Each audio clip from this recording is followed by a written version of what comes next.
තිරුවන් සරණයි. ප්‍රතිපදාව ගැන අපි කතා කළේ ආර්ය ප්‍රතිපදාව ගැන. එතනදී අපි ඔබට කිව්වා ප්‍රායෝගිකව පුහුණු වෙන ආකාරයේ මේ නිවන් දකින ප්‍රතිපදාව. ඇත්තටම අපි කිව්වා ඔබට හිත දිහා බලන්න කියලා ප්‍රතිපදාවේ මුල් අධ්‍යයන විදිහට. අපි කිව්වා හිත සිතුවිලි වලට රිංගන්නේ නැතුව සිතුවිලි එනවා යනවා සිත දිහා බලන්න කියලා. දකින්න කියලා සිහියෙන් සිතට සිතුවිලි ඇති වෙනවා නැති වෙනවා. අපි ඊට පස්සේ කිව්වා ප්‍රතිපදාව දෙවෙනි අධ්‍යයන විදිහට ඒ සිතට එන සිතට එන අරමුණට විදසුන් නුවණින් දකින්න සිතට එන අරමුණ සත්‍ය දකින්න කියලා. එතනදී අපි ඔබට පෙන්වුවා දර්ශන සමාපatti සත්‍ය ඥානය ඇති කෙනාටයි කෘත්‍ය ඥානය මේ ප්‍රතිපදාව බුදුන් වහන්සේ පනවන්නේකට හේතුව සත්‍ය කෘත්‍ය කෘතඥ ත්‍රිපරිවට්ටය පෙන්වුවා. ඒකට හේතුව මේ ධර්මයේ නොදන්න කෙනාට ඇත්තටම මේ සිතට සත්‍ය පෙන්වනවා කියන එක වෙන්නේ නැහැ. ඒ කියන්නේ එහෙමනම් ඇත්තටම සම්මා සම්බුදු කෙනෙක් ලෝකෙට පහළ වෙලා මේ සත්‍ය ලෝකෙට හෙළි කරන එක ඒ සිතේ සත්‍ය සිතේ ගින්න නිවෙන මග නිවන් මග ඒ පරම සත්‍ය අවබෝධ කරනවා කියන්නේ මේ ලෝකයේ මැවෙන හිතේ චිත්තේ නියති ලෝකේ බාහිරේ නිවන් දකින්න බැරිව රෝහතත් සූත්‍රය වුණත් බලුත් ඔබට පෙයි රෝහිතක් බාහිරෙන් ලෝකේ කෙලවර හොයන්න බැහැ කියන එක. ඉතින් ලෝකේ කියලා කියනකොට බුදුන් වහන්සේ ලෝකම් වදේති කියනකොට බුදුන් වහන්සේ ලෝකේ පනවන්නේ සලආයතන ලෝකෝ කියලා බුදුන් වහන්සේ පැහැදිලිව දේශනා කරනවා. කුමන කොතකින්නම් ස්වාමීනි ලෝකේ කියන ලැබෙද කියලා. එතන තමයි බුදුන් වහන්සේ දේශනා කරන සලආයතන ලෝකෝ කියලා. ආයතන ඇස නිසා හැදෙන ලෝකේ ඒ රූප ලෝකයයි, ශබ්ද නිසා හැදෙන ලෝකේ ගන්ධ ශබ්ද ලෝකයයි, කන් නිසා හැදෙන ලෝකේ ශබ්ද ලෝකයයි. මේ විදිහට ආයතන ආය නිසා අපි ලෝකයක් හදාගෙන ඉන්නේ. ඒතකොට ඒක සිත තුළමයි හැදෙන චිත්තේ නියති ලෝකේ. මේ ධර්මයේ පැහැදිලි කරනවා නම් මේක අතිශයින් දීර්ඝ පැහැදිලි කිරීමක් තියෙන කතාවක් ඔබට ඉදිරිපත් කරන්න යන්නේ. විශේෂයෙන්ම මේ ප්‍රතිපදාව අපි ගොඩක් සරලව ඉදිරිපත් කරන්නේ. ඒ සරල භාවය නිසාම ගොඩක් අයට ගැටලු සහිතයි. ගොඩක් අය සැක කරනවා. මේකද ප්‍රතිපදාව මීට වැඩිය ගැඹුරුයිනේ කියලා. ඇත්ත ගැඹුරු වචන දාලා සූත්‍රවල තියෙන ගැඹුරු පැත්තට ගියොත් ඔබට ඔබේ සිතේ මිදෙන ඒ සරල තැන දකින්න නොහැකි වේවි. හැබැයි බොහොම පරිස්සමින් අපි අද ඉදිරිපත් කරන දේශනේ සවන් දෙන්න. අපි ඔබට අද බුදුන් වහන්සේ ඒ ඉදිරිපත් කරන ගැඹුරු පැතිකඩයන් පෙන්වන්න උත්සාහ කරන්නේ. නමුත් අපි මෙවැනි දේශනා ඉදිරිපත් කරා මීට කලින් එවැනි අවස්ථාවලදී අපි දුටුවේ බොහෝ අය සර්පයා වලිගෙන් අල්ලගෙන ඉන්න ආකාරය. බොහෝ අයට වැටහෙන්නේ ප්‍රායෝගික පැතිකඩ. බොහෝ අය නිවන් දැකලා නැහැ. ඒ නිසාම ඔවුන්ට අත්දැකීම් නැහැ. ඒ නිසාම ඔවුන් ඒක පොතෙන් හොයන්නේ. ඇත්තටම පොතෙන් හොයන්න බෑ මේ නිවන් මඟ. මේ නිවන තියෙන්නේ තමන්ගේ සිතෙන් මිදෙන මඟක්. ඇත්තටම ධර්මයේ කියන්නේ පොතක තියෙන එකක් නෙමෙයි. ධර්මයේ කියන්නේ තමන්ගේ සිතෙන් මිදෙන මඟ. රාග දේශ මොහ කෙලෙස් හටගන්නේ අපේ සිතක පොතක නෙමෙයි. පොතක් දිහා බලලා රාග දේශ මොහ කිව්වට ඒ කෙනාට ඒකේ අතුලාන්තේ අර ලුණු කාපු කෙනෙකුට දැනෙන ඒ ලුණු කියන්නේ මේකයි කියන එක පොතක ලිව්වට පළක් නැහැ. ලුණු කාලම බලන්න ඕනි. එදෙනාටයි ඒක ප්‍රත්‍යක්ෂ වෙන්නේ. මේක ඔබට සාන්දිටික ධර්මයක්, ප්‍රත්‍යක්ෂ ධර්මයක්. ඔබ එහෙමනම් rahat වෙනවා. ඇත්තයි. ඔබ මගපල ලබනවා. මේ ධර්මයේ ඕපපාතික එකක් නෙමෙයි. මේ ධර්මයේ අපිට ලඟ වෙන්න බැරි එකක් නෙමෙයි. අපිට තියෙන ඇස කන දිව නාසය කය මන කියන ආයතන තියෙනවා නම් මේ ආයතනයේ තියෙන තැනමයි සිතක් සකස් වෙන්නේ. එහෙමනම් ඒ සිතකේ මිදීමමයි නිවන් මඟ කියන්නේ. මේක හරි සරල කතාවක්. අපිමයි සංකීර්ණ කරගෙන තියෙන්නේ. අපිමයි මේ අල්ලන්න බැරි තරම් දුරකට ඈත් කරගෙන තියෙන්නේ. නමුත් මේ ප්‍රායෝගික පැත්තෙන් අපි ඔබට වරින් වර මේ දේශනා මාලාවේ තනින් තන ඉදිරිපත් කරගෙන ආවා. ඒ ප්‍රායෝගික පැත්තෙන් සිතෙන් මිදෙන මඟ සිතෙන් මිදෙන ආකාරයම පෙන්වගෙන ආවා. නමුත් මේ පොත්වලටම ගිජුණු පොත්වලටම ඇලුණු ඒ සූත්‍රවලටම යොමු වුණු පොතෙන්ම නිවන් දකින යන ඒ අවාසනාවකට අද යුගයේ මේ ප්‍රත්‍යක්ෂ පැත්ත අත්හැරලා මේ දැනුමක් කරගෙන හිස මත තබාගෙන අර පෝටිල භික්ෂූන් වහන්සේලා වගේ කටයුතු කරන මහා හිමිවරු සිටිනවා. ඔවුන් මහා හිමිවරු ලෙසින් පෙනී සිටියට ඔවුන් පෝටිල භික්ෂූන් වහන්සේලා බව ඔවුන්ටම නොහැටෙන කාරණාවයි. මේක ඇත්තටම යුගයේ අවශ්‍යතාවයක්. සත්‍ය ඉස්මතු කර දීම, සත්‍ය ඉස්මතු කර දිය යුත්තේ අපවැනි අයම නොවේ. ඇත්තටම මේ සත්‍ය ඉස්මතු කර දිය යුත්තේ මේහා විශාල මේ පාලි භාෂාවන් ඒවා ගැන මේ පොත්වල තියෙන ඒවා ඇත්තටම ඒව සත්‍යම ඒව සත්‍ය අවබෝධ කරගෙන කෙනෙක් ඒ තුලින්මයි පැහැදිලි කර දිය යුතු වන්නේ. නැත්තම් මේ යුගයේ මේ පිරිහිලා තියෙන තැන කිසිවෙකුට හොයාගත නොහැකි වේවි. ඔවුන් පිරිහිලා ඇති බව ඔවුන්ටම නොවැටෙන කාරණාවක්. ඉතින් මේක ද්වේෂයෙන් කියනවා නෙමෙයි. ඇත්තටම කාලේ වැලිතලාවට යට වුණු ඒ ධර්මයේ ප්‍රත්‍යක්ෂ පැතිකඩ ඉස්මතු කර දීම ලේසි කාරණාවක් නෙමෙයි.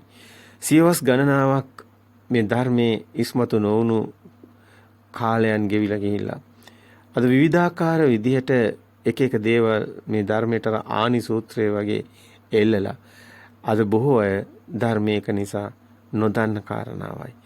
අපිට කියන්න තියෙන්නේ දන්නවා කියලා නෙමෙයි. අපිට කියන්න තියෙන්නේ අපි මේ ධර්මයේ ප්‍රත්‍යක්ෂ ප්‍රතිකඩයි කතා කරන්නේ.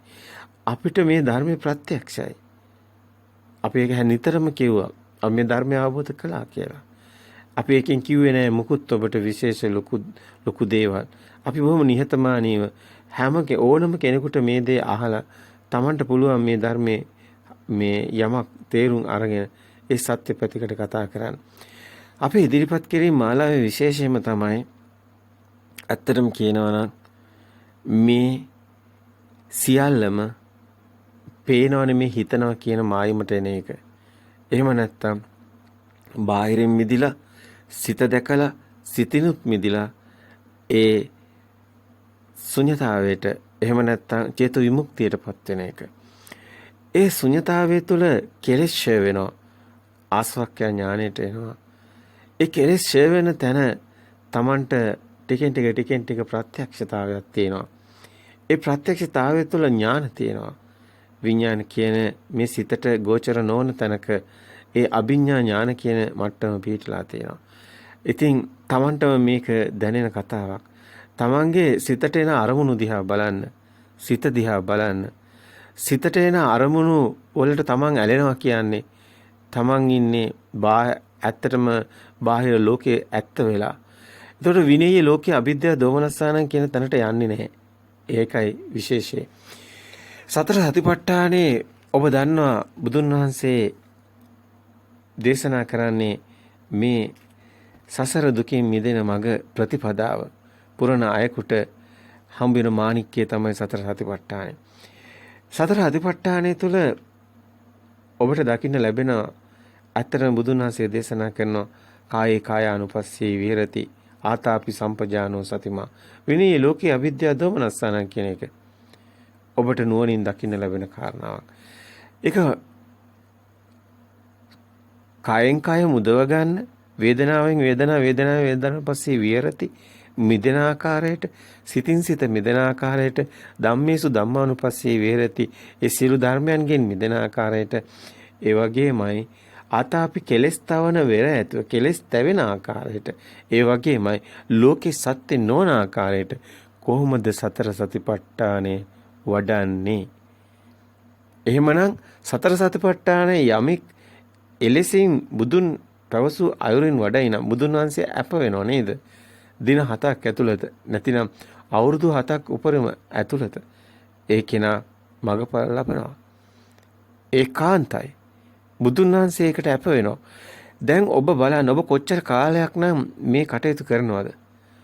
ඔබ තාමත් ඒ පංචවිධ ආනිසංස ලැබුවේ නැද්ද? සත්තානං විසුද්ධියයි, දුක්ඛ දෝමනස්සානං අත්තගමයි, ශෝක පරිද්දවානං සමතික්කමයි, ඥායස්ස අධිගමයි, නිබ්බානස්ස සච්ච කිරියයි ඔබට තාම ආවේ නැද්ද? ඒව තාම ඔබට ලැබුණේ නැද්ද? එහෙමනම් ඔබ විවේචනය කරනවට වඩා අපි ඉදිරිපත් කරන කාරණාව තුළ තියෙන ඒ ප්‍රායෝගික පැතිකඩ ඔබ උකහා ගන්න. ඒ ප්‍රායෝගික පැතිකඩ ඔබ දරා ගන්න. ඔබට ඒක අවශ්‍යයි.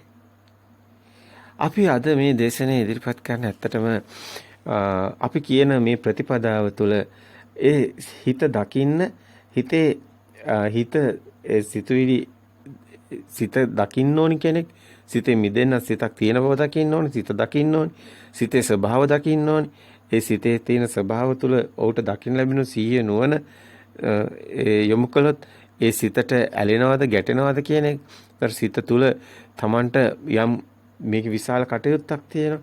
ඒ වගේම තමයි ඒ සිතට සත්‍ය පේනන එක දර්ශනේ සත්‍ය සෝවාන් කියනවා කියන්නේ දර්ශන සමාපත්තියනේ. සෝවාන් යමෙක් සෝවාන් වෙන්නේ සක්කාය දිට්ඨි විචිකිච්ඡා සීලබ්බත පරාමාස කියන තුන් සංයෝජන බිඳ වැටෙන්නේ ඇත්තටම සත්‍ය අවබෝධ වුණු කෙනෙකුට විතරයි. ඒ කෙනාට සත්‍ය ඥානය තුලිනුයි ඒක අවබෝධ වෙන්නේ. කෙනෙක් බාහිර ලෝකේ ඇත්ත කරගෙන බාහිරින් සැප දුක් විඳිනවා නම් ඒ කෙනාට මේ සත්‍ය ඥානය නැති කෙනෙක්. දර්ශන සමාපත්තිය නැති කෙනෙක්. දර්ශන සමාපත්තිය නැති කෙනාට සම්මා දිට්ඨියවත් නැහැ. ආර්ය අෂ්ටාංග මාර්ගයේ පළවෙනි එක අධීරයවත් නැහැ. ඒ කියන්නේ මේ මාර්ගයේ නෙමෙයි. ඉද බික්කවේ බික්කු මේ ශාසනෙත් නෙමෙයි. ඒ කෙනා බෞද්ධයෙකුත් නෙමෙයි. අත්‍තරම කියනවා නම් මිත්‍යා දෘෂ්ටිකයෙක්. මේ පෘථග්ජන භූමියේ ඉන්නේ කවුරුද කියන එක තමන්ගේ දිහා කණ්ණාඩියෙන් මුණ බලුවම පේන්නේ අන්‍ය විදිහට තමන්ට පේයි තමන් ඉන්නේ පෘථග්ජන භූමිය කියලා. බාහිර ලෝකේ ඇත්ත වෙලා නම් බාහිර ලෝකේ පේන දේ ඇත්ත නම් එයා ඉන්නේ කණ්ණාඩියෙන් හොඳට මුණ බලන්න. ඔබ ඉන්නේ කොතනද කියලා. ඔබට ඔබව පේන්නේ පෘථග්ජන භූමියේ පුහුදුන් මනසක් ඔබට තියෙන්නේ. මේ පෘථග්ජන භූමියෙන් බිඳෙන ලෝකෝත්තර භූමියට ප්‍රවේශ වෙන්න ඒකායන මගයි තියෙන්නේ. එහෙනම් සිතේ සත්‍ය දකින්න ඕනේ. අපි සරල භාෂාවෙන් කතා කරන්නේ. මේ සූත්‍ර නොදන්න අර අවුරුදු 7 එහෙම නැත්නම් අද වයසක අම්මලා අසරණ වෙලා ඉන්න අන්‍ය අයට මුලින් පිට වෙන්න තියෙන්නේ. නැතුව මේ පොත් කරේ තියාගෙන ඉන්න එහෙම නැත්නම් මේ ධර්මයේ දැනුම කරේ තියාගෙන ඉන්න ඒ පඬිතයින්ට නෙමෙයි. අපි මේ වචනේ කියනවා. ඇත්තටම අපිට අපි හිත අපේ මේ ශරීර ධාතු කොයි මොහතක හෝ පොළවට පස්සේ ඒත් යමෙකුට අපි යමක් දැක්කනම් අපි සත්‍ය දැක්කනම් අපි ඒ දැකපු සත්‍ය තව කෙනෙකුට සම්ප්‍රේෂණය කිරීම මේ ශාසනය තුළ යුතුයකමක් කියලා අපි හිතනවා. ඒ නිසාමයි මේ සත්‍යම ඉස්මතු කරන්න අපි නිර්භයව මේ මෙලෙසින් කටයුතු කරන්නේ. භික්ෂුවක් විදිහට මෙලෙස කටයුතු කරන ටිකක් අපහසුයි. ඒකට හේතුව භික්ෂු විනය යටතේ. අපි ඊට හිස නමනවා.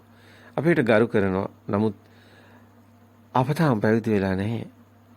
ඒ නිසාම භික්ෂු භික්ෂුණී උපාසක උපාසනිකා කියන සිව්වනක් පිණිසටම මේ සත්‍ය අවබෝධ කළ හැකි බව බුදුන් වහන්සේ දේශනා කළ තියෙද්දිත් එහෙමනම් ගිහියෙක් විදිහට අපට තියෙනවා අපට නැහැ බැඳීම් අපට නැහැ භික්ෂු විනය ඇතුලේ බැඳීමක්. නමුත් අපට මේ ධර්මයේ සරලව කතා කරන්න නිදහසක් තියෙනවා.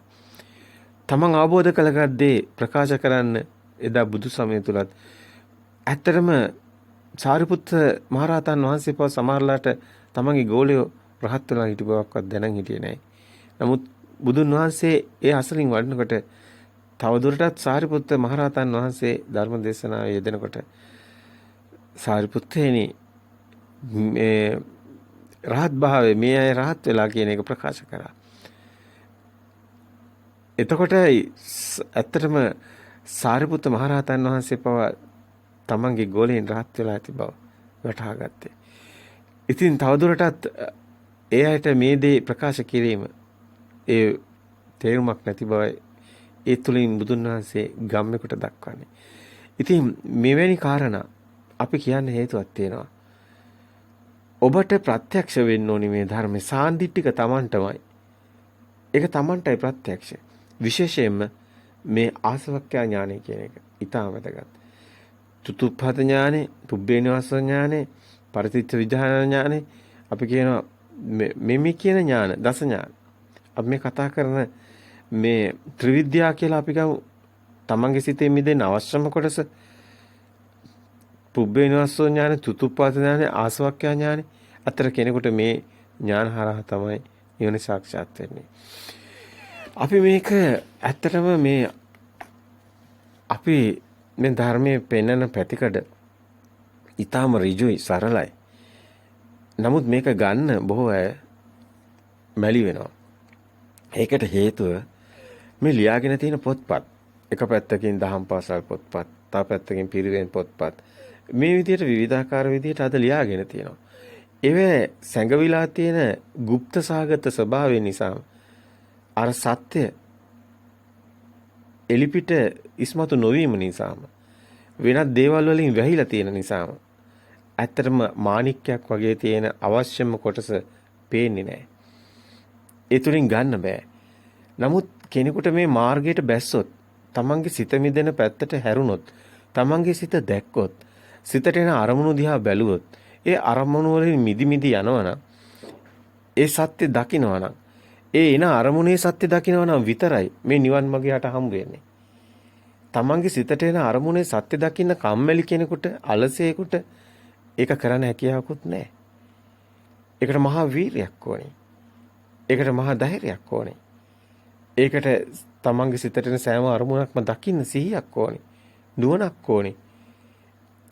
ඉතින් ඒක විශාල කටයුත්තක් බවත් අපිට දැනෙනවා.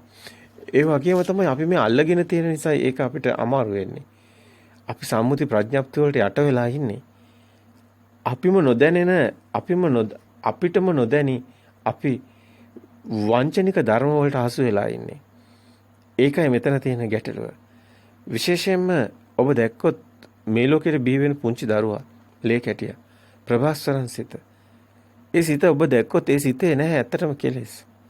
නමුත් ජාද්දම් සූත්‍රය තුළ බුදුන් වහන්සේ පෙන්න කාරණා දැක්කොත් ආතන පටිලාභෝ ස්කන්ධානම් පාතිභව ආතන පටිලා අයං උච්ච ಜಾති කියන එක. ඒක ඔබට පේනවා මේ ආයතන හැදෙන හැටි. ඒතර ඔබට පේනවා මේ ආයතන හැදෙනකොටම ඒතර ಜಾතිය හැදෙනවා කියන එක.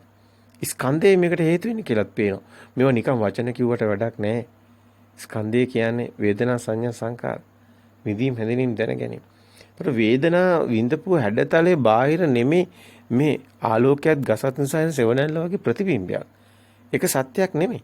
එන හැම අරමුණක්ම ඇස කන දිව නාසය කය මන කියන මේ එන හැම අරමුණක්ම සත්‍යයක් වෙන්නේ නැහැ. ඒකයි විනය්‍ය ලෝකේ. ලෝකෙම මිදෙනවා කියන්නේ. ඒකයි මේ ධර්මයේ හරියට විහරණේ කායानुපස්සනාවේ විහරණයක් තියෙන්නේ. Taman දකින්න ඕනි මේක මායාවක් කියලා. ඉතින් එහෙම දකින්නේ කොහොමද? එහෙමනම් එදිනෙදා රැකියාවක් කරන, එදිනෙදා කටයුතු කරන මේ ගිහියෙක් කොහොමද මේ ධර්මයත් එක්ක කටයුතු කරන්නේ? එතකොට මේ ධර්මයේ තියෙන වටිනාම සම්දිස්ථානයේ තමයි මේ සිත දකිනකොට ඒ සිත දකින්න එක. සිහිය නුවණ තියෙන එක. සිතේ සත්‍ය දකින්න එක. එතකොට එයා කවදාවත් බාහිර කෙනෙක් එක්ක තරහ වෙන්නේ නැහැ. වෛර කරන්න, ඊර්ෂ්‍යා කරන්න, ඒ රාග දේශ මොහ එතනින් කැඩෙනවා. බැඳෙන්නේ නැහැ. ඒකට හේතුව බාහිර දෙයක් හම්බ වෙන්නේ නැහැ. සියල්ලම ප්‍රතිබිම්බ වෙනවා. ඒතකොට බාහිරයට හිත යන්නේ බාහිරෙන් නිදහස් වෙනවා. ඒකේන සත්‍ය දකින්න ලෝකේ. මේ සිතුවිලි කියලා. සිතුවිලි ලෝකෙක ඉන්නේ කියලා. එතකොට ඒ කෙනා දකින්න මේ සිතෙන්ම අදාගත්ත මායාවක් ලෝකේ කියලා. එතකොට ඒ කෙනා දකිනවා මේ වේදනා සංඥා සංකාර බුදුන් වහන්සේ මනාකොට මේවා පෙන්නලා තියෙනවා. මහා නිදාන සූත්‍රයේ, සලායතන සූත්‍රයේ, චේතනා සූත්‍රය තමන්ට දකින්න ලැබෙනවා සූත්‍ර ගණනාවක්. මේ සූත්‍ර එකක් දෙකක් නෙමෙයි විශාල ප්‍රමාණ. බුදුන් වහන්සේ එකින් එක වරින් වර කෙනාට මේ සිත දකින්න දීපු කමටහන්. ඇත්තටම මේ පැහැදිලි කිරීම. මේවා මේ ගාථා එහෙම නෙමෙයි. ඔබ දකින්න ගොඩාක් දේවල් ඔබ රතන සූත්‍රය හරි දැක්කොත් අපි මේ දේවල් ගොඩක් කතා කරලා තියෙනවා. මේවා තියෙන්නේ මේ සිත දැකලා මිදෙන හැටි. මේ හැම තැනම තියෙන්නේ බුදුන් වහන්සේ පැහැදිලි කරන්නේ මේ සත්‍යය. පරම සත්‍යය. ඒ තුල අන්ත දෙකෙන් මිදිලා මධ්‍යම ප්‍රතිපදාවෙන් තමයි බුදුන් වහන්සේ මේ සියල්ල පැහැදිලි කරන්නේ. මැද අඳුන ගන්න. යොබ්බන්තේ විදිත්වාන මජ්ජේමන්තාන ලිප්පති තම්බ්‍රුහි මහා පුරුෂෝ කියලා. සේද සිම්මනි මැජ්ජේ මැද ගැට ගැහෙන්නේ නැති තැන. මොකද්ද මේ මැද? බාහිර සත්‍යයක් වෙන්නේ ඒ වගේම තමයි මේ සිතත් සත්‍යයක් වෙන්නේ සිතේ මායාව දැකීම ඉතාම අසීරුයි. කෙනෙකුට ඉස්සලම බාහිර දකින්න ඕනි. අන්තෝ ජටා බහි ජටා ජටාහි ජටිතා පජ මේ මහා ප්‍රජාව ජටාවල ගැට ගැහිලා ඉන්න බව. ඇතුළත් ගැටයක් පිටතත් ගැටයක් කියප දකින්න ඕනි. ඒ වගේම ඒ ගැට දෙක ලිහෙන්නේ මේ සිත දකින්න කෙනා. සිතේ සත්‍ය දකින්න කෙනා. එක එක වචන අල්ලගෙන වචන පස්සේ හඹා යනවට වැඩිය ඔබ ධර්මයේ අල්ලගන්න. ඔබට නැත්තේ ධර්මයනේ. ඔබ ප්‍රායෝගික පැත්තනේ නැත්තේ. ඔබ හිත දකින්න. ගොඩක් ඒවට වැඩිය ඒක හොඳයි. ඔබ හිත එන අරමුණු දකින්න. සිතට එන අරමුණු වලට හසු වෙන්නේ නැතුව ඉන්නේ කොහොමද කියලා බලන්න. එතකොට ඔබට මාවත පේනවනේ. අපිට ඕනි මේ සිතේ මිදෙන මගක් නේ. සිතේ සත්‍ය දැකන්නේ නැතුව සිත මිදෙන්නේ නැහැ. ඇත්තටම තණ්හාව එහෙම හිතුවා කියලා තණ්හාව නැති කරනවා කියලා හිතුවා කියලා ඒක වෙන්නේ නැහැ. ඒක වෙන්නේ අවිද්‍යාව ප්‍රහීන වීමෙන්මයි. එහෙමනම් එතනට අවශ්‍ය සත්‍ය ඥානෙ. දර්ශන සමපත්තිය. මේවා බුදුන් වහන්සේ මනාකොට පැහැදිලි කරලා තියෙනවා. ඔබට ඒවා සූත්‍ර වලින් හොයන ගියාම ඔබ ඒවා ගන්නේ වැරදි විදිහට. නැත්තම් ඔබට හොඳටම බුදුන් වහන්සේ පැහැදිලි කරලා තියෙද්දි ධම්ම සංගීකරණේ ඔබ ඒ දකින්න නම් දිගටම 480 පිටු එහෙම දකින්න නම් සූත්‍ර පිටකේ ඔබට ගොඩක් තැන්වල මේවා දකින්න ලැබෙනවා. දස්සනා පහතබ්බා කියන්නේ බුදුන් වහන්සේ සෝවාන් සෝතාපන්න මාර්ග ඥානෙ පනවන්නේ එතනින්. දර්ශනා පහතබ්බා කියන්නේ සත්‍ය ඥානෙ ඇතිහුටයි කෘත්‍ය ඥානෙ පනවන්නේ. ඔබට එතකන් කරන්න දෙයක් හම්බ වෙන්නේත් නැහැ. කල්යාණ මිත්‍රයාගේ අවශ්‍යතාවයේ තියෙන මෙන්න මේ සත්‍ය ඥානෙ දැනගන්නයි. සත්‍ය ඥානය තමයි ප්‍රතිබිම්බය කියන එක. මේ ඇහැට එන ස්පර්ශය කියන්නේ ප්‍රතිබිම්බයක්. මේක මේ පෙර මතකයන්නේ අපි පොත කියලා ගන්නෙ. අර පුංචි දරුවා ප්‍රභාස්වරදිත මුකුත් දන්නේ නැහනේ. අර ආයතන ටික ස්කන්ධයෙන් හැදෙන්නේ. එතකොට එතන සිතුවිල්ල අර හැඩතලේ එනකොට අම්මා කියන එක දෙනවනේ. ශබ්දෙන් දුන්නොත්නේ මේ ඒ රූපේ එනකොට මෙතන ශබ්දෙන් ගැට ගෑනවනේ නාමේ. ඒකනේ මේක සෝතේ ලොකු කතාවක් තියෙනවනේ. සෝතාපන්න වෙන්නේත් ඒකනේ. ඔබ මේවා වචන පස්සේ යන්න එපා. අර්ථය පස්සේ යන්න. අර්ථය කියන්නේ පොත්වල තියෙන එකක් පස්සේ යන්න එපා. ඔබ මේ ධර්මයේ ඉවහලන මේ හිතේ මිදෙන හැටි. අපි දේශනා කරන කොටසවල වැදගත්ම තැන තමයි හිතේ මිදෙන හැටි. ඒකයි මනාකොට පැහැදිලි කරනවා. ඍජුයි. හරිම සරලව පැහැදිලි කරනවා. මේකේ ඔබට ඒ තුල ඔබගේ සිත යොමු කරලා පුහුණු වෙන්න බලන්න. ඔබට මේක ලැබෙයි. ඔබට මේ සත්‍ය අවබෝධ වෙනවා. ඔබට සාන්දිටික ධර්මයක් හම්බ වෙනවා. ඒ ඕපපාතික ධර්මයක් නෙමෙයි. සාන්දිටික ධර්මයක් බුදුන් වහන්සේ වදාළ ඒ සාන්දිටික අකාලිකෝ ඒයිපස්සිකෝ පච්චුප්පන්න ධර්මය ඔබට හම්බ වෙනවා. ඒකේ කාන්තයි අපි ඒකට අප වෙනවා. අපි මේක කියන්නේ නැහැ. මේක සත්‍ය නිසායි කියන්නේ. අපිට මේක දැකලායි කියන්නේ. අපි කතා කරන්නේ පොත බලලා නෙමෙයි. අපි කතා කරන්නේ දැකපු දේ එලි කරන්නයි. අපි අවබෝධ කරපු දේ එලි කරන්නයි අපි කතා කරන්නේ. එතන විශේෂයක් තියෙනවා. ඒක තව කෙනෙක්ගේ අත්දැකීම් ප්‍රකාශ වෙනවා. ඒ වගේම ඔහු දකිනවා ඒකේ ඔහු දැක්ක සත්‍ය ප්‍රකාශ කරන්නේ. තව කෙනෙකුට ඒක දකින්න අවශ්‍ය නම් ඇතරම ඒක බලන්න ඕනි. ඒක ඇත්තද කියලා බලන්න ඕනේ. බුදුන් වහන්සේ එයිපස්සිකෝ ඕපනයිකෝ කිව්වේ ඒකයි. එන්න ඇවිත් බලන්න. ඔබට ප්‍රත්‍යක්ෂ නම් විතරක් මේක ගන්න. අපිත් කියන්නේ ඒකමයි. ඔබ මේ අපි කියන දේ පොඩ්ඩක් බලන්න. මේ බාහිර ඇත්ත නැහැ. බාහිර බොරුවක් තියෙන්නේ. ඒක ප්‍රතිබිම්බයක් හිතට එන මේ ආලෝකයක් ගසත් සෙවණැල්ල වගේ ප්‍රතිබිම්බයක් තියෙන්නේ. ඒ බිම්බේ නයිදන් අත්තකතම් බිම්බන් නයිදන් පරකතම් අගම් මේ ධර්මයේ හැමතැනම කියවෙනවා. තමා විසින් හැදුවා නෙමෙයි, පෙර අයෙක් හැදුවා, වෙන කෙනෙක් හැදුවා නෙමෙයි. මේ හේතු නිසා හටගත්ත. දැන් හේතුඵල ධාමයට එනවා. මේ ගොඩක් සරල තැනකින් ගන්න. මේ හේතුඵල ධාමද කර්මඵලද එහෙම යන්න ඕනිත් නැහැ. ඇත්තම ඉවල්ලාගෙන යන්නකෝ. හිත දකින්නකෝ. හිතින් මිදෙන මග යන්නකෝ. එතකොට ඔබට එන අරමුණනේ ඔබ බලන්නේ. ඔබට දකින්නේ මේ මොහොතේ එන අරමුණ කියන්නේ සිත. එතකොට සිතනේ මේ කතාව. එතකොට එන අරමුණේ ඔබ වර්ණ සිතක්ද, ශබ්ද සිතක්ද, ඒව ద్వාරෝස්සේ දෙන්නේ. එහෙම නැත්නම් පරණකම් මතක් වෙනවද, අලුත් එකක්ද? එහෙම නම් ඒක එන්නේ මනෝද්වාරයෙන්. එහෙම ගන්න. ඒ සිත දැකලා මිදෙන්නත් ඕනි. ඒක සිතේ සත්‍ය දැක්නකොට මිදෙනවා. ඒකට හේතුව මේක මේ සම්මුති ප්‍රඥප්තියෙන් දැන් පොත කියන එක වුණත් හැදෙන්නේ. ওই පොතේ උපමාව අපිම ඉදිරිපත් කරන්නේ. ඒකට හේතුව අපි ඉන්න තැන පොත් තියෙන නිසා. අපිට පේන දේ අපි කතා කරේ. නමුත් ඕනම දෙයක් ඔබට හිතන්න පුළුවන්. නමුත් අපිට අවශ්‍ය වෙන්නේ උපමාවක් නම් උපමාව. උපමේය වෙන්නේ Tamange හිතනේ. හිතින් මිදෙන මගනේ. එහෙමනම් ඔබ දැන් පොත කියන්නේ සම්මුතියක්නේ, පෙරමත කියන්නේ මේ ඔබ දකින ඇහෙන හැමදේම එහෙමයි. ඒකයි ප්‍රථම නිබ්බාන සූත්‍රයේ පෙන්නන්නේ. මොකද එතනදී පෙන්නනවා බුදුන් වහන්සේ මේ හැම එකක්ම මායාවක් කියන එක. මේ ලෝකේ කිසිම දෙයක් නැහැ කියලා මේ නාමයෙන් පනවගෙන ඉන්නේ. එහෙමනම් අපි පේනව නෙමෙයි හිතනවා කියන එක එතනම පේනවා. එතන ඔබට දකින්න ලැබෙනවා. එතකොට මුළු ලෝකෙම සිතුවිලි ලෝකයක්. ඔබේ හිතේ හටගත්ත ලෝකයක් තියෙන්නේ. ඔබේ හිතේ ප්‍රසාද වලට මැවෙන ලෝකයක් තියෙන ඇත්ත කතාව. ඇත්ත කතාව කිව්වොත් මේ ෂනේ මැවෙන මේ ප්‍රසාද. ඒවා පවතින ඒවා නෙමෙයි. ඇහැ කියලා දෙක පවතින එකක් නෙමෙයි. බුදුන් වහන්සේ එහෙම පනවන්නේ නැහැ. මසස නෙමෙයි ඇහැ කියන්නේ. බුදුන් වහන්සේ ඇස කියලා ගන්නේ ඇහැ උපදින ධර්මයක් කියලා. ඔබට ඒක හොඳට ධර්මයේ දන්න කෙනෙකුට ඒක කියව ගමන් තේරෙනවා ඇහැ උපදින ධර්මයක් කියලා. උපදින ධර්මයක් කියන්නේ මේ මොහොතේ හට ගන්න උපදිනව නැති වෙනවා. ආයතන සියල්ලම කතාව ඔබ හොඳින් අධ්‍යයනය කරොත් අපට දකින්න ලැබෙනවා මේවා. එතකොට ඔබගේ මේ මොහොතේ S2 ඇරියොත් තමයි ලෝකයක් පේන්නේ. එතකොට ඒක උපදින ධර්මයක් වෙන්නේ.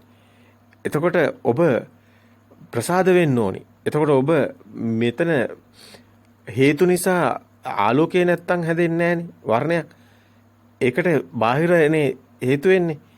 එහෙමනම් මේ සිත වර්ණ සිතට මේ ඇතුළට පනවන්නේ කොහොමද බාහිර ආලෝකයක් නැත්තම්. එහෙනම් ඒ වර්ණයේ දැකීම සිත හැඩතලේ ඇස කියන කතාව බාහිරට අයිති. බාහිරට අයිති නෑ කියලා කාටවත් කියන්න බෑ. ඒ වගේම මේක ප්‍රසාදේ නිසා මෙතන බාහිරයක් සම්බන්ධයි ආලෝකයක් නිසා ඒ වගේම තමයි ප්‍රසාදවත් වෙන්න. ප්‍රසාදය නිසා ඒ හැඩතලේ එතන ප්‍රසාදයේ තියෙන්නේ ප්‍රතිබිම්බයක් වැටෙන්නේ. හැඩතලයක් විතරයි. ඒක අඳුන ගැනීමක් නැහැ. එතන අපි චක්කුංච පටිච්ච රූපේච උප්පජ්ජ චක්කු විඥානං කියලා ප්‍රසාදයට ගන්නවා.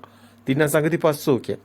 එතනින් අරගත්ත පස්සපච්චය වේදනා යම් වේදේ සංජානාති මේ විඳපු දේ හඳුනගන්නේ ඒක ඒ හඳුනගත්ත විඳපු දේ ඒ හැඩතලය හඳුනගන්නේ. ඒක තමයි මනෝවිඤ්ඤාණයෙන් තමයි ඊට පස්සේ ආයතන වලට ඒව බෑ. ඒ කියන්නේ ඇස කියන එක ප්‍රසාදයටවත් බෑ. තේරෙන්නේ නැහැ. නමුත් ඒක මනෝවිඤ්ඤාණය තමයි සිතුවිලි වලින් තමයි හැදෙන්නේ. චේතනා සිතුවිලි. ඒකයි එතන සංඥාවට විතර්ක කරනවා කියන්නේ. ඉතින් සංඥාව කියන්නේ මේ සංඥාවක්. සංඥාව කියන්නේ පෙරමතකයට ගලපලා බලනවා. මේ හැඩතලේ එක ෂණයෙන් වේගයෙන් සිද්ධ වෙන අර පුංචි දරුවට අර පිටින් කැවුවනේ අවිද්‍යාපච්ච සංකාර. ඒකම තමයි මෙතනත් වෙන්නේ. මෙතනත් අවිද්‍යාපච්ච සංකාර තියෙන්නේ. මේ සංකාරා කියන්නේ මෙතන හඳුන ගන්න ඕනේ. සබ්බේ සංකාරා. මේවා මේ අර පොත්වලින් ඉගෙනගෙන වචී සංකාර, කාය සංකාර, මනෝ සංකාර, විඥානි කියලා ඒ විශාල කතාව පැත්තකින් තියන්න.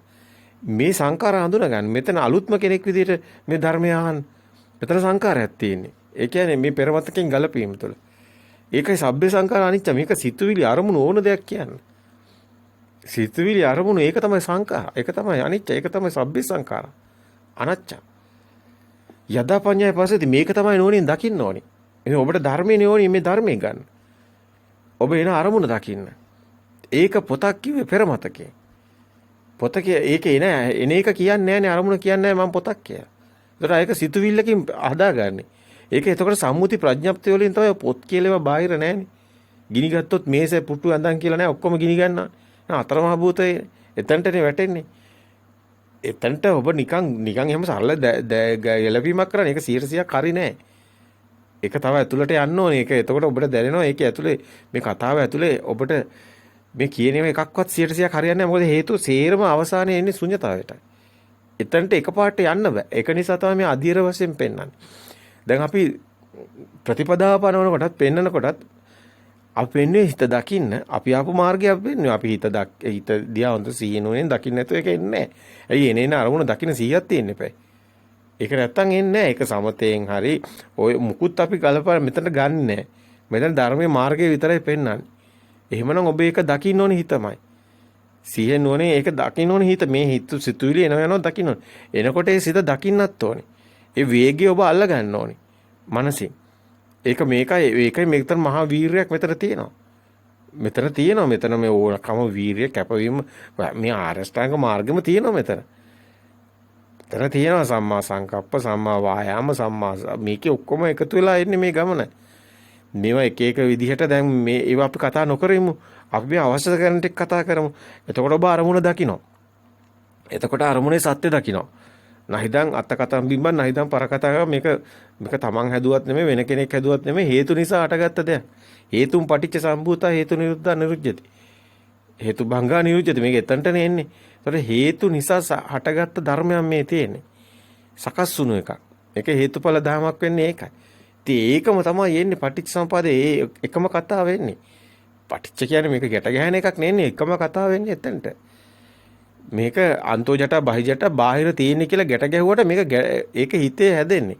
ඒකයි මේ පෙන්වන්නේ මේ එන වේදනා සංඥා සංකාර ස්කන්ධයම තමයි මේකට හේතු වෙන්නේ.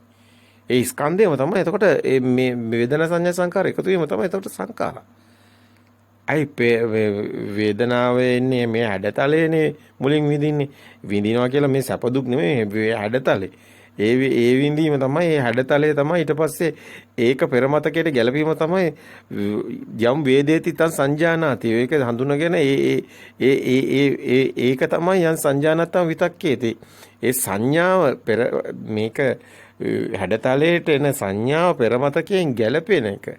ගලපලා බලන එක මේ සංඛාරා කියන ඒ ක්‍රියාවලියට කියන නම. ඒතර වේදනා සංඥා සංඛාර විඥාන එතන ස්කන්ධය තමයි දැන ගැනීම මේක පොත කියලා. පෙරමතකයෙන් එන්නේ. එතකොට මේ පොත කියන එක මේ මොහොතේ හටගත්ත අරමුණ සිත. එතකොට ඒ සිත පෙරමතකයේ අතීතයට යයිති වෙන සම්මුති වලට. දැන් මේ එනේන සිතට ඒක සිද්ධ වෙනවා. ඊට පස්සේ බිත්තිය කියලා ගාන එකටත් ඒකමයි. ඒකත් අතීතයෙන් එන්නේ. සම්මුතියෙන් එන්නේ. ඒ ඊට පස්සේ මල කියලා ගත්තා ඒත් ඒකමයි. පුටුව කියලා ගත්තත් ඒත් එක්කමයි. පොළොව කියලා ගත්තත් ඒකමයි. පෙරමතකයෙන් එන්නේ සම්මුති. ඒක මේ මොහොතේ මේ ඔබට අතීතයක් එකෙන් එන්නේ. ඒ අතීතයෙන් තමයි සම්මුති ප්‍රඥාප්තිය තමයි ඔබ ජීවත් වෙන්නේ. ඒ සම්මුති ප්‍රඥාප්තියත් එක්ක. එහෙම නැතුව මොකක්වත් දෙයක් එක්ක නෙමෙයි. ඔබ ඉන්නේ විදින ලෝකයකනේ. එහෙමනම් ඒක ඇවිල්ලා වේදේතේ එකක්නේ. එතකොට එහෙමනම් ඒක වේදනාවකට එන එකක් නේ. ඒක සංකාරයක්. ඒකයි මේක සංකාරයක් කියන්නේ. ඔබ ඉන්න ලෝකේ සංකාර ලෝකයක්.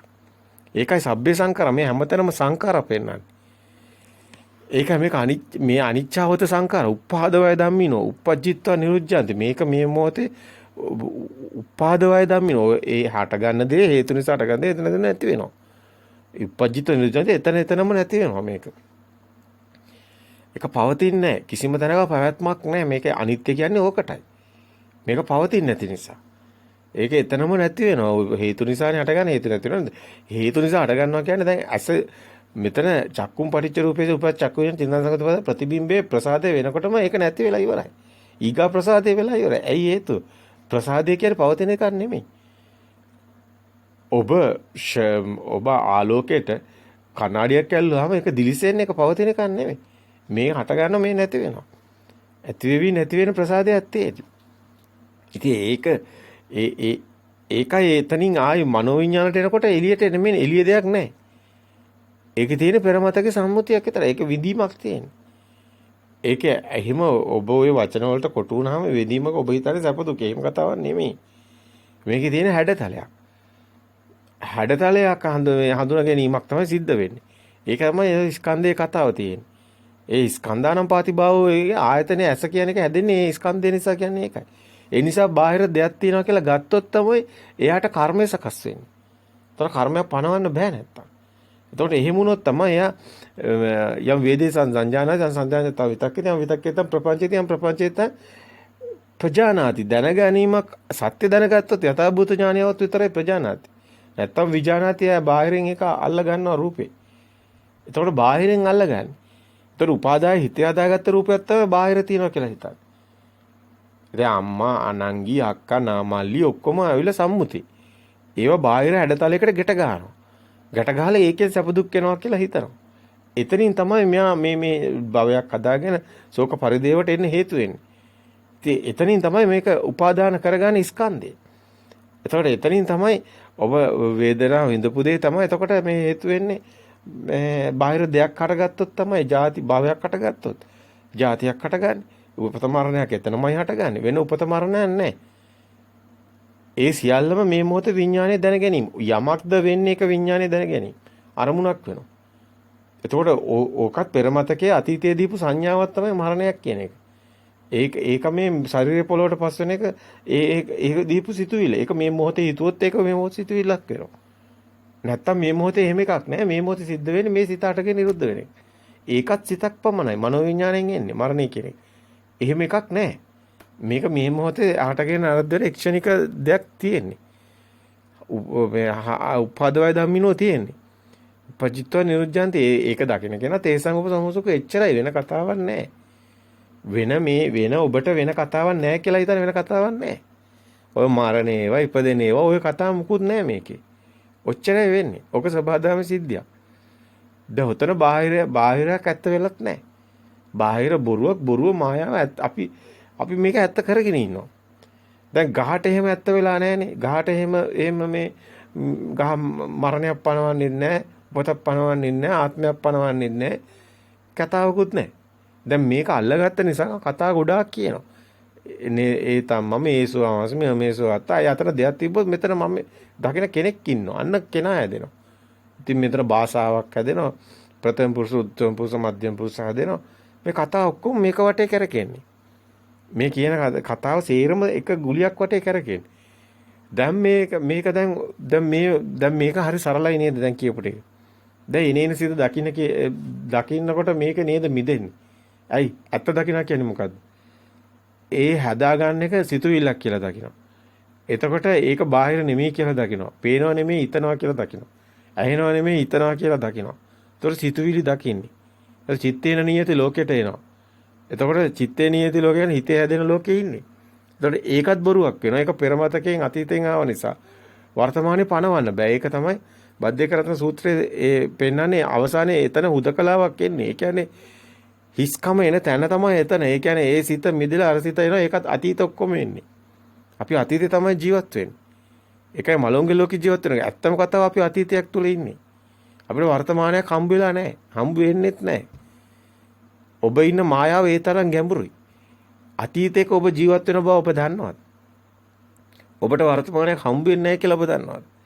අන්න එතනයි ගැඹුර තියෙන්නේ. එතකොට මේ ඉන්නේ අතීතයක් එක්ක. ඒතර අතීතයක් තුළ වර්තමානයක් නැහැ. පණවන්න බෑ. එතකොට ඔබට මේක බද්ධේකරණ සූත්‍රයෙන් එනවා අතීතං නාත්ව ගම්මිය නප්පටික්කං කිය අනාගත පච්චුප්පන්නං චේ ධම්ම අතතර විපස්සති. එතකොට ඔබට දැනෙන්නේ බද්ධේකරණ සූත්‍රය කියන මේ අතීතං නාත්ව ගම්මිය කියන්නේ මේ කලින් උප්පත්තියක්වත් කතාවක් නෙමෙයි. මේ ෂනේ හටගත්ත සිත ඊගාව ෂනේදී ඒක අතීත වෙනවා. ඊගාව සිත දැන් පොත දකින සිත බිත්තිය දකිනකොට පොත දකින හිත අතීත වෙනවා. ඒතකොට බිත්තිය දකින හිත ඒක අනාගත සිත වෙනවා. අද මේක පොත දකින හිත අතීත සිත වෙනකොට පොත දකින හිතට බිත්තිය දකින හිත අනාගත සිත වෙනවා. ඊගාව සිත. නමුත් ඒක අනාගත සිත එන්නේ නැහැ. මොකද ඒක ඊගාව සිත බිත්තිය දකිනකොට මේක අතීත සිත වෙනවා. පොත. එතකොට වර්තමාන සිත හම්බ වෙන්නේ. එහෙම එකක් මෙතන හම්බ වෙන්නේ නැහැ. ඒකයි මේ ශුන්‍යතාවයට වැටෙන්නේ. මේක දකින කෙනා තමයි මධ්‍යම ප්‍රතිපදාවට එන්නේ. ඇයි මේ අන්ත දෙක දකින්න ඔයා? දකින්න මේ බාහිර පොතක් එයාට හම්බ වෙන්නේ නැහැ බාහිරත් නෙමෙයි. එතකොට මෙයා සිතත් මෙයාගේ මේ නාමයේ ඇත්ත වෙන්නේ නැහැ. නාමෙත් එතනම අතීත තමයි තියෙන්නේ වර්තමානයක් හම්බ වෙන්නේ නැහැ. බාහිරින් හම්බ වෙලත් නැහැ. අන්තිමට බලනකොට සිතුවිල්ලත් ඇත්ත වෙන්නේ නැහැ. එතරම් වර්තමානයක් නැහැ. ඒකත් අතීතයකට යන එක. පවතින එකක් නෙමෙයි. පැවැත්මක් නැහැ. ස්ථිරත්වයක් නැහැ. ඒකයි අනාත්මයි කියන්නේ. එතකොට මේ අනාත්මය තුල මේ ස්ථිරත්වයක් නැති තැන තුල බාහිර දෙයක් නැති වෙනකොට හැබැයි මේ බාහිර දෙයක් නැති වෙනවා කියන තැන ඊටාම වැදගත්. එතනම තමයි සෝවාන් කියන තැන පනවන්නේ. එතනම තමයි මේ මාර්ගයට එන තැන සෝතාපන්න වෙන තැන. ඒ බාහිර එනේන අරමුණ දැකලා මිදෙන එක මේක මේ මෙහෙම කිව්වට එක උපමාවයිනේ අපි ගන්නෙ. පොත කියන උපමාව විතරයි. නමුත් දහස් ගණන් ඔබ ගලපන්න එපේ. ඒකනේ මෙතන මෙහෙම ගැළපීමට තියෙන කතාව තමයි ඔබට දකින්න ලැබෙන්නේ සතර අතිපට්ඨානයත් එක්කලා ගැට ගැහිලා. ඒකත් එක්කලා තමයි සේරම ගැට ගැලා තියෙන්නේ. එන වේදනාත් අරමුණු වෙන්නේ. එන ඔය සේරම රූප, ශබ්ද, ගන්ධ, රස, පහස අරමුණු වෙන්නේ. සියල්ලම අරමුණු වෙන්නේ. ඒතකොට ඒවා එතන මිදෙන එක තමයි ඔය ධර්මයේ තුල පැහැදිලිව පෙන්නන ඉර්ධිපාද වැඩෙන ඒවා සේරම එකට තියෙන්නේ. සත්‍විස් බෝධිපාශික ධර්ම ඔක්කොම තියෙන්නේ. මොකද මේක ඇතුලේ තව ලොකු රහසක් තියෙනවා. ඒකට හේතුව තමයි ඔබ දැන් නිවන් දකින්න ලෑස්ති වෙලා ඉන්න ඔබට අතීතයක් තියෙනවා. ඔන්න අතීතය නිසා ඔබට කෙලෙසයක් තියෙනවා. ඒ කෙලෙස් තියෙන තක් ඔබ දැන් ඒවා දෘෂ්ටිගතව ඉන්නේ ගැට ගැහිලා. තියනවා කියන ඔබට හැඟීම තියෙනවා. අන්න ඒක කෙලෙසේ. ඒකයි ආශ්‍රව. අන්නේ ආශ්‍රව ෂය වෙන්න ඕනේ. ඒක එක දවසින් වෙන්නේ නැහැ. දැන් රැස් කරගත්ත ආශ්‍රව ෂය වෙන්න තමයි කල්යන්නේ. ඒකට තමයි ආශ්‍රව ඥානයක් තියෙන්නේ. ඒකට තමයි මේක පේනකොට දැන් මෙච්චර කාලයක් අනුසෝතයට ගැට ගැහි ආපු ගමන වෙනස් වෙලා පටිසෝතයට යනවා ලිහිලි යන නිස්සරණ ගමන. ඒ හැම අරමුණක්ම ඊට පස්සේ ලිහිලි යන්න ඕනි. අලුතෙන් ගැට ගැහෙන්න බෑ. අලුතෙන් ගැට ගැහුනොත් මාර්ගේ නෑ. මෙතනයි මේ හොඳින් නුවණින් දකින්න ඕනි මේ තැන. එතකොට අලුතෙන් ගැට ගැහෙන්න බෑ. අලුතෙන් එන සිතුවිලි මෙයා සත්‍ය දැකලා මිදි යන්න ඕනි. ඒතර පරණේව එතකොට ආශ්‍රව විදියට යාට ඥානෙට තමයි අසු වෙන්නේ. අයි මේ විඥානේ මෙතන ප්‍රඥාවෙන් තමයි විඥානේ බිඳෙනවා. විඥානේ තමයි දැනගන්නේ හැම එකක්ම. එතකොට නමුත් මේ විඥානේ දැනගත්තද මේ විඥානේ දැන් මේ මොහොතේ හටගන්න විඥානේ කියන්නේ අරමුණ සිත. ඒක සත්‍ය දකිනකොට ඒක ඇත්ත වෙන්නේ ඒක බිඳ වැටෙන. නමුත් ඊගාව සිතත් හට ගන්නවනේ. එතකොට ඒකත් එතරම් තියෙනවනේ හැඟීමක්. එතකොට ඒකත් ඇත්ත වෙන්නේ නැහැ. එතකොට මෙහෙම බල යනකොට මොකද වෙන්නේ? ඒකයි මෙතන ත්‍රිවිද්‍යාව තියෙන්නේ. පුබ්බේනසෝ ඥානේ මේ එනේන සිත් පරම්පරාව දකින්න එක. චතුප්පා ඥානේ මෙතනම හටගෙන නිරුද්ධ වෙන දකින්න එක. ඒ වගේම තමයි මෙතනට යාට අර මේ තමන්ගෙම තියෙන ඇතුලේ තියෙන මානීය ගතිය තණ්හාමාන දිට්ටි අර තියෙන ඒ ඔක පනවන්නේ වචන වලට එහෙමයි. නමුත් ඒකේ තියෙනවා තමන්ට දැනෙන ස්වභාවයක්. කෙලස් තියෙනවා ඒ එතන තියෙනවා හැඟෙන ස්වභාවය. තියෙනවා කියන හැඟීම තියෙනවා. මම ඉන්නවා කියන හැඟීම තියෙනවා. කෙනෙක් පුජ්‍යලයක් නෑ මේ කතාවේ. සිද්ධියක් විතරයි තියෙන්නේ. දුටු දෙයක් නෑ එළියේ. එහෙමනම් දුටු කෙනෙක් මේ පැත්තෙත් නෑ. එහෙමනම් දැකීම පමණක් වෙනවා. එතනින් එහාට ගැට ගැහෙන්නේ අනුසෝතෙන් එහා එනවා සෝතාපන්න පැත්තට. පටිසෝතයට එනවා. ඒ සෝතාපන්න කියන්නේ කෙලින්ම ආර්ය පැත්තට එන්නේ. ඒ කියන්නේ පුජ්‍යල නැති වෙන ගමන තමයි සෝතාපන්න මාර්ගඥානය කියන්නේ. පුජ්‍යල නැති වෙන ගමන තමයි යන්නේ. පුජ්‍යල නැති වෙන ගමන යන්නේ දැක. එතකොට ඒ කෙනාට දැන් කෙනෙක් නැති වෙනවා. එතකොටයි සෝතාපන්නණු කෙනෙක් නැහැ අවසාන. සෝවාන්ණු කෙනෙක් නැහැ. නමුත් මෙතන මේ ගැට ගැහිච්ච කෙලස් තියෙනවනේ. මෙන්න මේ කෙලස් ටික තමයි ලියෙන්නේ. ඒ ටික තමයි Tamanට දැනෙන්නේ. දැන් කෙනා ඉන්න හැඟීම නැති වෙන එකයි දැනෙන්නේ.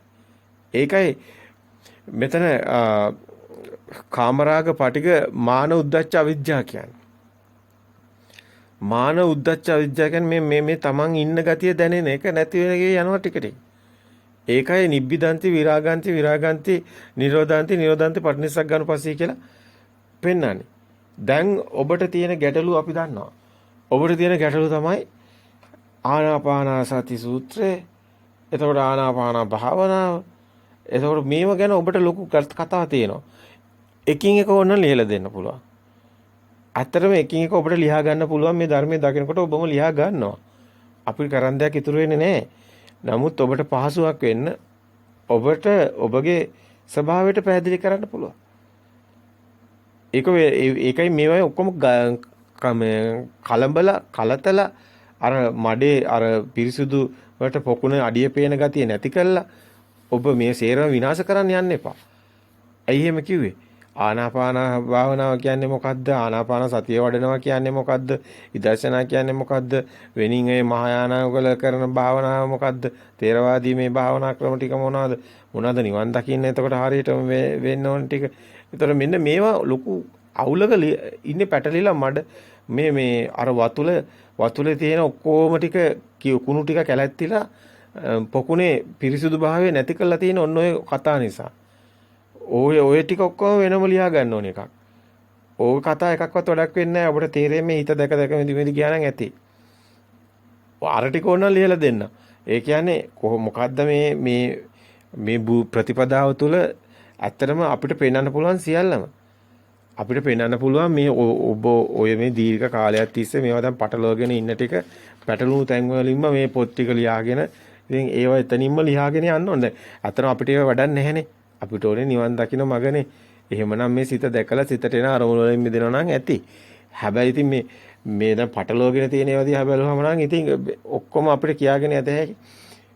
ඔය කියන භාවනාව ඔබ බලන්න සංයුත්ත නිකායේ පස්වෙනි කාණ්ඩේ භාවනා සංයුත්තය අතර ගන්න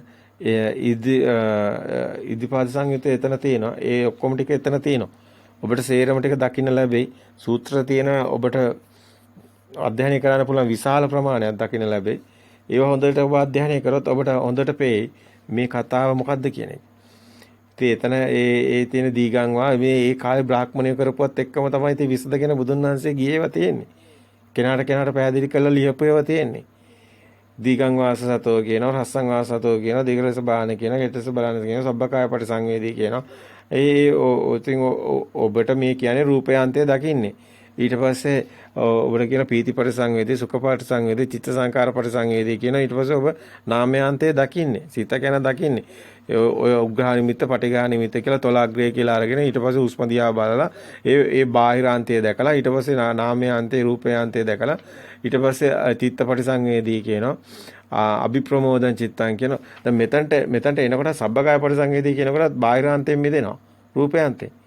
ඊට පස්සේ ඔය ප්‍රීති සුඛ පරිසංවේදී, ප්‍රීති පරිසංවේදී, චිත්ත සංකාරම් පරිසංවේදී කියලා ඔය එනවනේ ප්‍රථම ධානය, ද්විතීක ධානය, තෘතීක ධානය කියලාගෙන.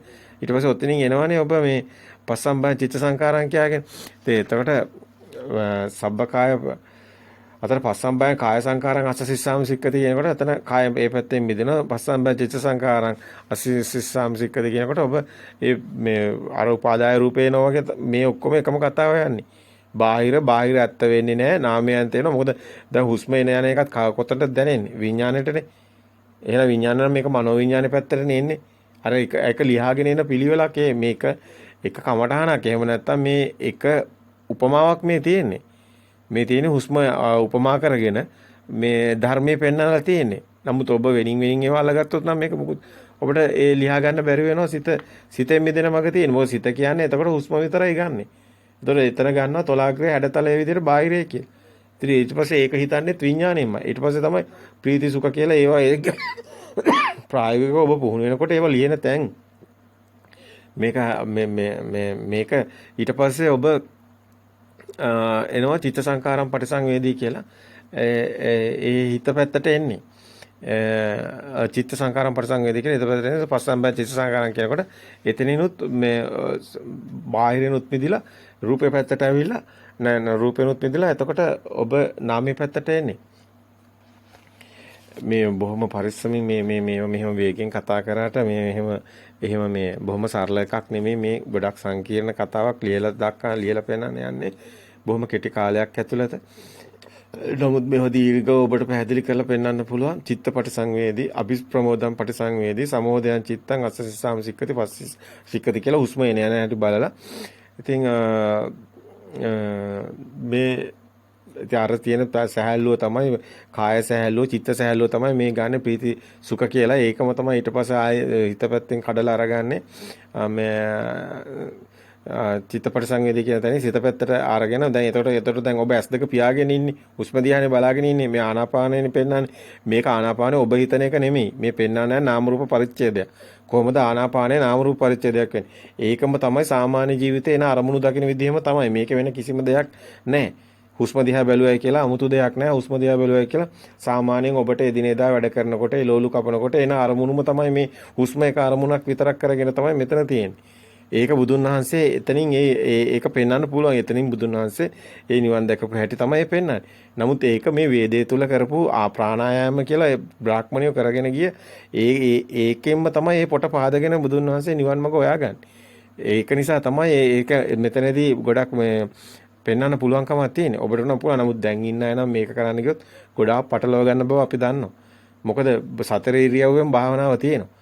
නැත්තම් යාට හැමදාම ඉන්නේ වාඩි වෙලා. නැගිටලා නිවන් දකින්න හම්බ වෙන්නේ නැහැ. ඇයි නැගිට ගාම ඔක්කොම අර ඔඩොක්කුවෙන් බිමට හැලනවා වගේ සේරම ගිහිලා කෙලස් ටික පෙයි. නමුත් කෙලස් ෂේ වෙන්නේ නැහනේ. දැන් කෙලස් ෂේ වෙන ගමන නෝනේ. එහෙමනම් මේක ඇත්ත දකින්න ඕනේ gediya පිටින්. එක කෑල්ලක් දැක්ක කියලා නිවන් දකින්නේ නැහැ. හුස්ම දිහා බලන් හිටියා කියලා එහෙම නෙමෙයි මේ කතාවේ ඇත්ත දකින්න ඕනේ.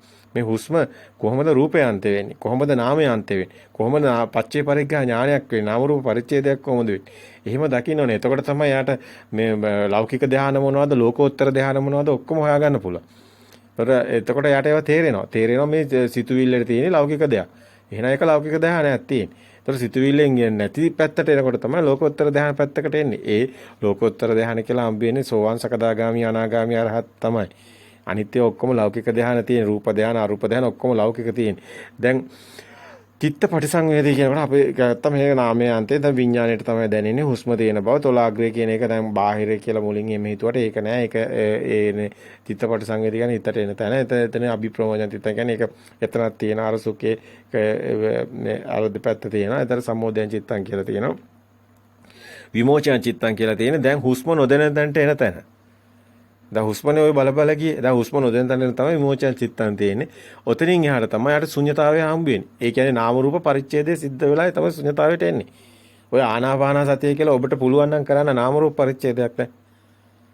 පච්චේ පරිග්ඝා ඥානේ නාම රූප පරිච්ඡේදයක් කරන්න නැතුව ඔබට බෑ ආනාපාන සතියෙන් නිවන් දකින්න. ඒක වෙන්නේ නැහැ. එහෙම දෙයක් නැහැ. ප්‍රායෝගිකව වෙන්නේ නැහැ. ඔය නිකම් ප්‍රාණායාම වගේ ඔය මත් වෙවි පාවෙවි හිටියා කියලා ඒක නිවන් මාර්ගක් නෙමෙයි. ඒ මිත්‍යා දෘෂ්ටික ගමනක්. ඒක මේ බුදුදහමේ මේ නිවන කියන එක මේවා පටලවා ගන්න එපා. සිතෙන් මිදෙන මගක්. සිතෙන් මිදෙන්නේ නැත්තම් තවත් සිත තද කරගෙන අල්ලගෙන සිතත් තව ඝන වෙනා නම් ඔබ ඉන්නේ මේ සර්පයා වලිගෙන් අල්ලගෙන. ඔබට දෂ්ට කරලා තියෙන්නේ. ඔබ දැන් නිවන් දකින්නේම නැහැ කියන තැනට ඔබගේ ඔළුව වැටිලා තියෙන්නේ. ඔබ හිර වෙලා ඉන්නේ පාර වැරදිලා ඉන්නේ. මම්මුලා වෙලා ඉන්නේ මග්ගා මග්ග ඥාන දර්ශන විසුද්ධිය ඔබට නැහැ. කාංකා විතරණ විසුද්ධිය ඔබ මේව හොඳට හොයලා බලන්න. මේවා ලොකු කතාවක් තියෙනවා. මේවා මනාකොට එන්න ඕනි. හරි මේකට ඍජු ගමනක් එනවනම් හරි සරලව ලේසියෙන් මේ ආත්මදිව නිවන් දකින්න පුළුවන්. එහෙම නැත්තම් පටලෝගෙන අතරමඟ මැරිලා මේකත් බෑ කියලා තව ලෝකයක් හිතාගෙන පිස්සුවක් නටන්න පුළුවන්. ඒක අපි පිස්සුවක් කියලා කියන්නේ ඔබට තේරෙයි අපි සේරම හොඳට පැහැදිලි කරනකොට ඔක්කොම පිස්සුවක් වගේ තේරෙයි. ඇත්තටම සේරම මේ සම්මුතිය මිනිස්සු ගාව තියෙන කතාවල සේරම තියෙන පිස්සු කතාවක්. ඒ නිවන් මඟක් නෙමෙයි. පැහැදිලි නිවන් මඟ තියෙන සිතෙන් මිදෙන මඟක්. අපි බොහොම කරුණාවෙන් කියන්නේ ද්වේෂයෙන් නෙමෙයි කියන්නේ. මේවා ඉතින් ගොඩක් වෙලාවට මේ මිනිස්සු අතර එක එක විදියට මානීය ස්වභාවයකට ලොකුවට මේවා දාගෙන බෝඩ් දාගෙන භාවනා මධ්‍යස්ථාන කියාගෙන පටලවගෙන නිසා දැන් ලියා ගන්න බෑ කාටවත්. දැන් සර්පයා කොහොමද දෂ්ට කළා මැරෙනවා කට්ටිය. ඉතින් ඒක මැරෙන අය මැරුණාවේ මේකේ අන්තං හරි සීබුද්ධියක් තියෙන කෙනෙක්ට ගලප ගන්න ක්‍රමයක් ඕනේ. මේ ආත්මෙදිම ඒ මහා පිං ඇත්තෝ නිවන් දකිනවා. මහා පිං ඇත්තෝ නැත්te නෑ කියන්න බෑ අපිට. ඔවුන්ට මේ ඍජුභාවයෙන්ම තේරෙනවා මේ කියන කතාව. ඔතන තියෙන නාමයාන්තේ රූපයාන්තේ දකින්න එකක් නාම රූප පරිච්ඡේදයක්. ඒ පච්චේ පරිග්ඝා ඥානෙ තියෙන්නේ. ඉතින් එතන විමෝචන චිත්තං කියන්නේ හුස්ම නොදැනෙන තැන එතනයි තියෙන්නේ. එතනදී ඔබ ඒවා හොඳට සිහියෙන් ගියොත් විතරයි ඔබට ඒක දකින්න ලැබෙන්නේ. මේ නාමය මොකද්ද රූපය මොකද්ද කියලා හැමතැනම ඔබ හොයන්න දකින්න. එතකොට ඒ අන්තවල ඔබට පේනවා පච්චේ පරිග්ඝා ඥානය ඔබට පේනවා. එහෙම හම්බුනොත් විතරයි ඔබට හම්බ වෙන්නේ නිවන් මඟ. එහෙම නැත්නම් නිවන් මඟ හම්බ වෙන්නේ නැහැ. විමෝචන චිත්තං අසසිස්සාම සික්කති පස්සසිස්සාම සික්කති කියන තැන හුස්ම නොදැන තැනට එන්නේ. එතනින් තමයි ඔබ එන්නේ අනිච්චානුපස්සී අසසිස්සාම පස්සසිස්සාම. ඒ කියන්නේ මේ සිතේ හුස්ම නොදැන තැන එයා හරියට දැක්කොත් එයා සතර ඉරියව්වෙන් මේක දකිනවා. පරයන්කේ විතරක් නෙමෙයි එනේන හැම අරමුණේම සිත දකින කෙනෙකුට හුස්මෙත් දකිනවා. දැන් ඔබ පොත දකිනවා නම් බිත්තිය කියන එක නෙමෙයි ඊගාව සිතනේ. එතකොට ඒ සිත අර සිත මේ සිත හටගෙන නිරුද්ධ වෙනවා දකිනවා නම් අර සිතත් හටගෙන නිරුද්ධ දකිනවා නම් එකක්වත් බාහිර නෙමෙයි කියලා දකිනවා නම් ඔබේ හිතමයි කියලා දකිනවා නම් ඔබට බැරිද ඕක හුස්මට ගලපන්න? ඒකයි මේ ආනාපාන සතියෙන් පනවන්නේ දන්න හුටයි කියලා බුදුන් වහන්සේ පැනවුවේ ඒකයි. නොදන්න හුට නෙමෙයි කියලා බුදුන් වහන්සේ ඒ ආනාපාන සූත්‍රයේ තුල මුලින්ම ඒ වාක්‍ය කියනවා. මේක දන්න හුටයි නොදන්න හුට නෙමෙයි කියලා. දැන් ඔබ දන්න කෙනෙක් නම් ඔබ ඔය පොත දකින හිත, බිත්තිය දකින හිත, ඒ සිත මේ සිතට මාරු වෙන තැන, බාහිර ඇත්ත නොවන තැන, තමන්ගේ සිතේ පෙර මතකයේ සම්මුති ප්‍රඥාප්තිය නිසයි මේක අටගත්තේ කියලා දකිනවනම්, මේක ප්‍රතිබිම්බයක් කියලා දකිනවනම්, බාහිර මිදෙනවනම්, විනීය ලෝකයේ කියන තැනට යනවනම්, ඔබ සතර සතිපට්ඨානේ හරියට වඩනව වෙනවා. එකක්වත් ඔබට වරදින්නේ නැහැ එහෙමනම්. එහෙමනම් ඔබ එනේන සෑම හතර ඉරියව්වෙම ඔබට එන හැම සිතක්ම ඔබ මිදුනොත් තමයි ඔබට සද්ධා උපදින්නේ. ඒ තාක් ඔබට මේ ඉද බික්කවේ බික්කු මේ ශාසනේ සද්ධා වීරිය සති සමාධි ප්‍රඥා කියන පංච ඉන්ද්‍රිය බල ධර්ම හම්බ වෙන්නේ. ඉන්ද්‍රිය ධර්ම හම්බ වෙන්නේ. ඒ සිත සත්‍ය දැක්කොත් ඒ සිතේ සත්‍ය බාහිරට ගියේ නැත්තම් තමයි එතන සද්ධා සතිය යට හම්බ වෙන්නේ. ඒ සද්ධා වීරිය සති සමාධි ප්‍රඥා ඒ ටික එන්නේ හරහා ප්‍රඥාව වැඩෙන්නේ. ඒ ප්‍රඥාව තමයි අවසානයේ එතනට එන්නේ. ඒකට හේතුව මේ සිතේ සත්‍ය දකිනවා එන අරමුණ මිදෙනවා. මිදෙනකොට ඒකේන සත්‍ය දකින තැනයි සතියේ සද්ධාව තියෙන්නේ. එනේන සිතේ සත්‍ය දකින්නේ. සද්ධාවගේ සිතේ සත්‍ය දකින්නේ. මේ බුද්ධ ධර්ම සංඝ මේ එකක්වත් පටලවන්න එපා. සිතමයි. සිතමයි තියෙන්නේ. මේ සිතමයි තියෙන ධර්මය කියන්නේ සිතමයි. එන එකක් නෙමෙයි මේ නිවනම කිව්වත් හරි ඒ සිතම තමයි ධර්මය කියන්නේ. එතකොට මෙතන සද්ධාව කියන්නේ තෙරුවන් කෙරෙහි පැහැදීම කියලා පොත්වල එහෙම නිකන් මේ දහම් පාසල් වල එහෙම කිව්වට මේක මේ ප්‍රායෝගිකව තමයි මේ නිවන් මාර්ග යනකොට ওই පුංචි බොළඳ තැනකින් ඒ නිවන් දකින්න බෑ. ඒ සද්ධා එහෙම නිකන් පොත්වලට හොඳ විභාග වලට ලියන්න. නමුත් මේ සද්ධාව හොඳින් දකින්න. මේ සත්‍ය දකින්න තැන ඒ තෙරුවන් කෙරෙහි පැහැදීම තමයි බුද්ධ තියෙන හිතේ. අර මේ සිත අර සිතයි අතර තියෙන හිස්තන තමයි බුද්ධ වර්තමානයේ පනවන්න බෑ කියන ඒ ශුන්‍යතාවය තුළ තමයි බද්දේක රත්න පෙන්වන්නේ. එතන තමයි බුද්ධ ක්ෂණේ තියෙන්නේ. ඒ මේ සිත තුලින් බුදුන් දකින්න ඕනේ. ඒ බුද්ධ ස්වභාවය මේ සිතේ තියෙනවා. මේ සිතේ එතන විඥාන නැහැ. එතන විඥාන නැහැ කියන්නේ එතන සිතුවිලි නැහැ. සිතුවිලි නැති තැන තමයි බුද්ධ ස්වභාවය තියෙන්නේ. මේවා ගොඩක් අයට තේරෙන්නේ නැහැ කිව්වට තේරෙන්නේ නැහැ. නමුත් මේ සිතේ තමයි තෙරුවන් තියෙන්නේ. ධර්මය කියන්නේ මේ සිතේ මේ මොහොතේ දකින්න සිතෙන් සිත මිදි මිදි යන ස්වභාවය දකින්න තැන ධර්මයේ තියෙනවා. ඒක දැකීම තුළ ඒ යන ස්වභාවය දැකීම තුළයි සංඝ තියෙන්නේ. ඒ පෙන්නන තැන තමයි ධර්මයේ පෙන්වන්න ඕනේ. සත්‍ය ඥානය පෙන්වනවා කියන්නේ ධර්මයේ පෙන්වන එක. ඒතකොට ධර්මයේ පෙන්වන එක සත්‍ය ඥානය පෙන්වන එක. ඒතකොට ඒ සිතේ බුද්ධ ස්වභාවය දකින එක ඒ සිතේ සිතුවිලි වලින් මිදෙන ස්වභාවය දකින එක. ඒ සිතේ එතකොට ඒ සිතුවිලි වැළම දකින එක තමයි සංඝ කියන්නේ. එක අනේන එක දකින එක. ඒතකොට බුද්ධ ධම්ම සංඝ තියෙන්නේ මේ සිතේමයි. එහෙනම් තෙරුවන් කෙරේ පැහැදීම කියන්නේ මෙන්න මේ සිත දකින එකේ තමන්ගේ තියෙන්නේ. සද්ධාව. එතනයි සද්ධාව තියෙන්නේ. ඒ සද්ධාව තමයි වීරිය ගන්න ඕනේ ඒක දකින්න. ඒ වීරිය තමයි සතිය ඒක හැම දකින තැන තමයි සතිය සත්‍ය වෙන තැන තමයි සමාධිය. ඒක සමාධියක් විදිහට පිහිටනවා යාට. ඒ 이르දිපාදෙන්නේ හරහා. ඒ එතකන් යාට 이르දිපාදෙන්නේ නැහැ. 이르දිපාදෙන්නේ හරහා. එහෙම ආවොත් තමයි යාට සද්ධා වීරිය සති සමාධි ප්‍රඥා කියන්නේ මේ ඇවිල්ලා ප්‍රඥා භාවිතබ්බ විඥානම් පරඤ්ඤා කියන්නේ ප්‍රඥාවෙන් තමයි මේ විඥානේ දකින්නේ. මායාව බොරුව කියන එක. බොරුව අවබෝධ වෙනවා යාට. ඒකයි එතන ප්‍රඥාවේ තියෙන අර දිත්තේව ධම්ම කියනකොට කියන ඒ වචනේ ඒක ඊටාම වැදගත්. දිත්තේව ධම්ම මේ මොහොතේම දකින්න දුටු දැමීම දකින්නවා කියන මේක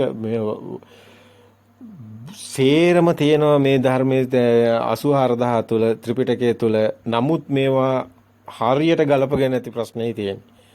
වලිගෙන් අල්ලගත්තට පස්සේ සේරවටම දෂ්ට කරලා ගිහිල්ලායි තියෙන්නේ සර්පයා. දැන් එක්කෙනෙක්වත් ඒ පාරකවත් නැති තැනකට වැටලා තියෙන්නේ. ඉතින් මේවා හරි සහතර මේවා කරා ගිහි කෙනෙකුට උනත් තමන්ගේ අර උග්‍ර සිටුතුමා වගේ මේ සාමාන්‍ය කටයුතු කරනකොටත් මේ අපිට විසාකාව මේ ගිහියෙක් විදිහට නැත්තම් ඔබ දකිනවා නම් ඔබට ගිහියන් විදිහට විශාල පිරිසක් ඔබට දකින්න ලැබෙනවා ධර්මයේ තුල මේ ධර්මය අවබෝධ වෙනවා. මේකට සිතක් තියෙනවා නම් සිතෙන් මිදෙනවා නම් එච්චරයි. වෙන කතාවක් නැහැ. ඔබ කරන මේ ශරීරය නඩත්තු කරන්න ඕන නිසා ඒ මුත කරාබරේ දැන් මේ කරාබරේ මේක නඩත්තු වෙන්න ඕනනේ. ඒකට ඕනි කරන ඔය කන බොන දෙන ටික ආහාර ටික කබලින්කාර ආහාර ඒ ටික එන්න ඔය රැකියාවක් කරන එක ව්‍යාපාරයක් කරන එක ඒව එකක්වත් මේකට සම්බන්ධයක් නැහැ. ඒව සාමාන්‍ය දේවල්. ඒවා සිව්පසේ භික්ෂුවකට උනත් නැති වුණොත් ඒ ශරීරය එතනින් නඩත්තු කරන්න බෑනේ.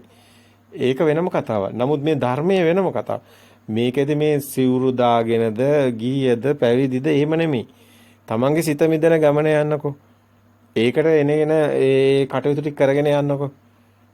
එතකොට ඔබේ ගමන නිකම්ම ඔබ මේ ආත්මෙදිම නිවන් දකිනවා.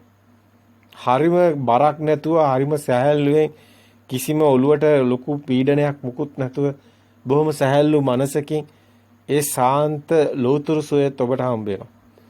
මේ සිත දකින්න ගමනම යනවා. ඒ තුළ ඔබට ඒ සියල්ලම හම්බ වෙනවා. ඒකයි බුදුන් වහන්සේ අතර මේ අර දැන් අපි කතා කරගෙන ආපු එකේ මේ හුස්ම නොදැනෙන තැනට එනකොට තමයි ඒ ශුන්‍යතාවය කියන තැන යට හම්බ වෙන්නේ. එතන තමයි අනිච්චානුපස්සී විහෙරති විරාගානුපස්සී විහෙරති නිරෝධානුපස්සී විහෙරති පටිනිස්සග්ගානුපස්සී විහෙරති කියලා පෙන්නන්නේ. ඒ නිබ්බිදාන්ති විරාගාන්ති විරාගාන්ති නිරෝධාන්ති නිරෝධාන්ති පටිනිස්සග්ගානුපස්සී කියන තැන තමයි ඒ පෙන්නන්නේ. මේ ආනාපාන සති භාවනාවේ දැන් ඔබ මට කියන්න වෙන මොන හරි තියනවද කියලා? දැන් ඕකම තමයි තියෙන්නේ. දැන් අතරම මේ හුස්ම සිත කරගෙන තියෙන්නේ. හුස්ම කියන එක නිමිත්තක් කරගෙන තියෙන එක අරමුණක් කරගෙන. දැන් පොත කියන එක අපි අරමුණක් කරගෙන නිවන් මාර්ග පැහැදිලි කරන්නේ දිගටම. එතකොට ඔබ දැක්කනේ පොත කියන එක අපි සැරින් සැරේට අපි ඒ වුණාට හැමතිස්සෙම ආනාපාන ඒක ගන්නවා. ඒකට හේතුව තමයි සමාජයේ හිර වෙලා තියෙන තැන. අපි දැන් මේ දේ කියන්නේ අපිට නෙමෙයිනේ ඔබට. අපි මේක අවබෝධ කරලානේ තියෙන්නේ. ඔබ අවබෝධ කරගෙන නැහැනේ. ඔබ හිර වෙලා ඉන්නවා. එහෙනම් කොහොමද ආනාපාන සතිය? එහෙනම් කොහොමද ඒකෙන් නිවන් දකින්නේ? ඔන්න ඔය වගේ ඔබේ ඔළුව දුවන සරුංගලේ වගේ. අන්තිමට නූල කැඩලා ගිහලා සරුංගලේ කොහේ යනවද කියලා ඔබ දන්නේ නැහැ. දැන් ඔබ අසරණ වෙනවනේ. එහෙනම් ඔබට සත්‍ය අපි දෙනකොට ඔබට ඒක ගියොත්නේ ඔබ ඒ මාර්ගය තුල යමක් කරලා දෙයක් ලබන්නේ. එහෙමනම් අපි ඔබට ඒව පෙන්වන්න වෙනවා. ඒක නිසා තමයි අපි සැරින් සැරේට මෙන්න මේ ආනාපාන සතිය යන හැටි පෙන්වනවා. ඔබ මේ සංයුත්ත නිකායේ පස්වෙනි කාණ්ඩේ ගත්තොත් සතර 이르දිපාද. එතන ඔබ ගත්තොත් ඡන්ද, චිත්ත, වීරිය, විමර්ශ කියලා තියෙනවානේ. ඔබ දන්නවනේ ඡන්ද, වීරිය, චිත්ත, විමර්ශ. සතර 이르දිපාද කියලා ඔබ දන්නවනේ. දැන් මෙතනත් ඔබ දන්නවනේ ලොකු කතාවක් පෙන්නනවානේ. දැන් මේ ගොඩාක් අයට තියෙන ප්‍රශ්න තමයි අපිට විසඳන්න වෙලා තියෙන්නේ. ධර්ම මාර්ගයේ පැහැදිලි. ධර්ම මාර්ගයේ අපි ඔබට පැහැදිලි කරපු ටික එතන ධර්ම මාර්ගයේ තියෙනවා. සිත දැකලා සිතෙන් මිදෙන ප්‍රතිපදාව. එතනදී අපි කෝ සිත දිහා බලන්න සිතට සත්‍ය පෙන්වන දෙවෙනි අදියර. එතකොට බාහිර ඇත්ත වෙන්නේ නැහැ. නාමයේත් බොරුවක් වෙනවා. තුන්වෙනි අදියරක් පෙන්වනවා. නාමයේ බොරු වෙන්නේ නැහැටි. එතකොට තුන්වෙනි අදියරේ තමයි අපි කිව්වේ මේ සිත අතීත සිතක් වෙනවා. මේක සම්මුතියෙන් යන්නේ, පෙරමතකයෙන් යන්නේ. ඊගාව සිතත් අනාගත සිතත් අතීතයක් වෙනවා. වර්තමානයේ හම්බ වෙන්නේ නැහැ කියලා. අන්න එතන බුදුසිත අපි පෙන්වන බුද්ධක්ෂණේ කියලා. එතන භවාංග සිත, බුද්ධක්ෂණය, බුද්ධ ස්වභාවය මේ ගොඩාක් වචන මෙතනට තියෙනවා. මොහොතට අවදි වීම, ශුන්‍යතාවය, සතිය මේ වගේ ගොඩාක් නම් මෙතනට කියනවා. ওই මොන දේ කිව්වත් ඔතන තියෙන්නේ වර්තමානයේ පනවන්න බැරිකම. එතන ඇත්තටම මේ මොහොතට අවදි කියන එක තියෙනවා. මේ මොහොත විතරයි තියෙන්නේ.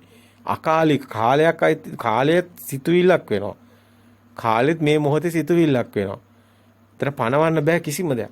ඉතින් ඒකයි මේක ඔබට සාන්දිටික වෙන්න ඕනේ. එතකොට මේක කාලයේ අකාලික ධර්මයක් වෙනවා. අවේදික සුඛයක් එන්නේ. මොකද ඔබට සැපත් දුකක් එන්න බාහිර දෙයක් තියෙන්න ඕනේ. දැන් බාහිර දෙයක් හම්බ වෙන්නේත් නැහැ. එතකොට අවේදික සුඛයක්ුත් එනවා. එතකොට මෙතන අකාලික ධර්මයක් වෙනවා. අවේදික සුඛයක් වෙනවා. ඔබට මේක අමරණීය වෙනවා. ඒකට හේතුව මේ මරණය කියන එක සිතුවිල්ලක් වෙනවා. එතකොට මේක මරණයක් පනවන්නත් බෑ. එතකොට මේ සාන්දිටිකෝ අකාලිකෝ ඒයිපස්සිකෝ ඕපනයිකෝ පච්චුප්පන්න ධර්මයක් වෙනවා. මේ මොහොතේ ප්‍රත්‍ය උප්පන්න විදින ධර්මයක් මේකේ අවසානයේ හම්බ වෙන්නේ. මේකේ හේතු නිසා හටගෙන හේතු නැති වෙනකොට නැති වෙනවා කියන එක අවබෝධ කිරීමක් වෙනවා. හේතුඵල ධර්ම අවබෝධ වෙනවා. හේතුඵල ධර්ම අවබෝධ වෙනකොට හේතුඵල ධර්මත් එහා ගිය හේතුඵල ධර්ම අවබෝධ කරලා ඒකත් අභිභාවගෙන ගිහිලා යාට ඊට පස්සේ මෙතන ශුන්‍යතාවය තුළ යාට හම්බ වෙන කෙලෙස් ඡය වෙන ගමක ආසව ඥානය හම්බ වෙනවා. ආසව ඡය වෙන ඥානය හම්බ වෙනවා. ආසවක්ඛ්‍ය ඥානය හම්බ වෙන්නේ නැහැ. එතක අතරම පුබ්බේනවස්ස ඥානය නැතුව කෙනෙක්ට මෙතනට හම්බ වෙන්නේත් නැහැ. චතුප්පාච ඥානය නැතුව හම්බ වෙන්නේ නැහැ. ත්‍රිවිද්‍යාව නැතුව මේක හම්බ වෙන්නේ නැහැ. දැන් ඔබ බලයි එතකොට මේගොල්ලෝ මේ භාවනා කරගෙන මේගොල්ලෝ මේ සමාධිය කියාගෙන මේගොල්ලෝ මේ පාවියාගෙන එකේ අමුතු විදිහට ඉඳගෙන මොකද්ද මේ කරන්නේ? ඇත්ත ඔය හැම එකෙම වෙන්නේ මෙච්චරයි. අපි මේ සරල කරලා පෙන්නන්නේ. ඔබට පුළුවනි දැන් ඕන විදිහකට මේ කටයුත්තට බහින්. ඔබගේ ස්වභාවයට. ඔබ කමඨාන අඳුන ගන්න පුළුවන්. ඔබටම පුළුවනි. ඔබටම ප්‍රත්‍යක්ෂ වෙන මගක ඔබට ගමන් කරන්න පුළුවන්. ඔබට සකස් කරගන්න පුළුවන් මාර්ගේ. ඔබට මේ ධර්මයේම ගුරු අර බුදුන් වහන්සේ කරා වගේ ගුරු තන්හි තබන්නත් පුළුවන්. ධර්මය කියන්නේ සිත දකින මග. සිත දකිනලා සිතට ඇත්ත පෙන්නලා මිදි මිදි යන ගමන ඔබ මොනවා කරත් කරන්නේ ඒකම පමණක්. ඒකමයි නිවන් මඟ. ඒ තුල ඔබට සියල්ලම විසදෙනවා. ඊතුරු ප්‍රශ්න සියල්ලම ඔබේ විසදලා යනවා. ඔබ නිවන් දකිනවා. හැබැයි මේ සත්‍විස් බෝධිපාශික ධර්ම ඔබට පෙන්වන්න ඕනි කමක් තියෙනවා. මේ නිවන් මඟ තුල ඒ කෙනාට මේ සත්‍විස් බෝධිපාශික ධර්ම වැඩෙනවා. මේ ඔබටම මේ සතර සතිපට්ඨානේ මේ කායानुපස්සනාව, වේදනානුපස්සනාව, චිත්තානුපස්සනාව, ධම්මානුපස්සනාව කියන කොටස් ටික මනාකොට දකින්න ලැබෙනවා. ඒ වගේමයි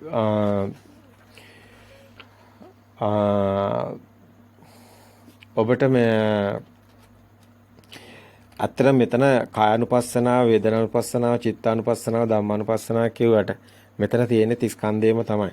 මේ සියල්ලගේම සංකාරයේ සබ්බේ සංකාරා කියන එක ඊටම වැදගත්. ඒ කියන්නේ මේ සියල්ලම ස්කන්ධය කියන එක. සිතුවිලි කියන එකත් ඒකම තමයි. අරමුණු කිව්වත් ඒකම තමයි.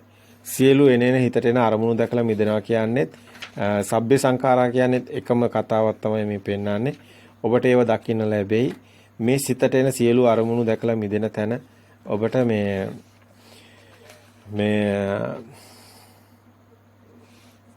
එකම දෙයක් තමයි දිගටම දකින්න ලැබෙන්නේ.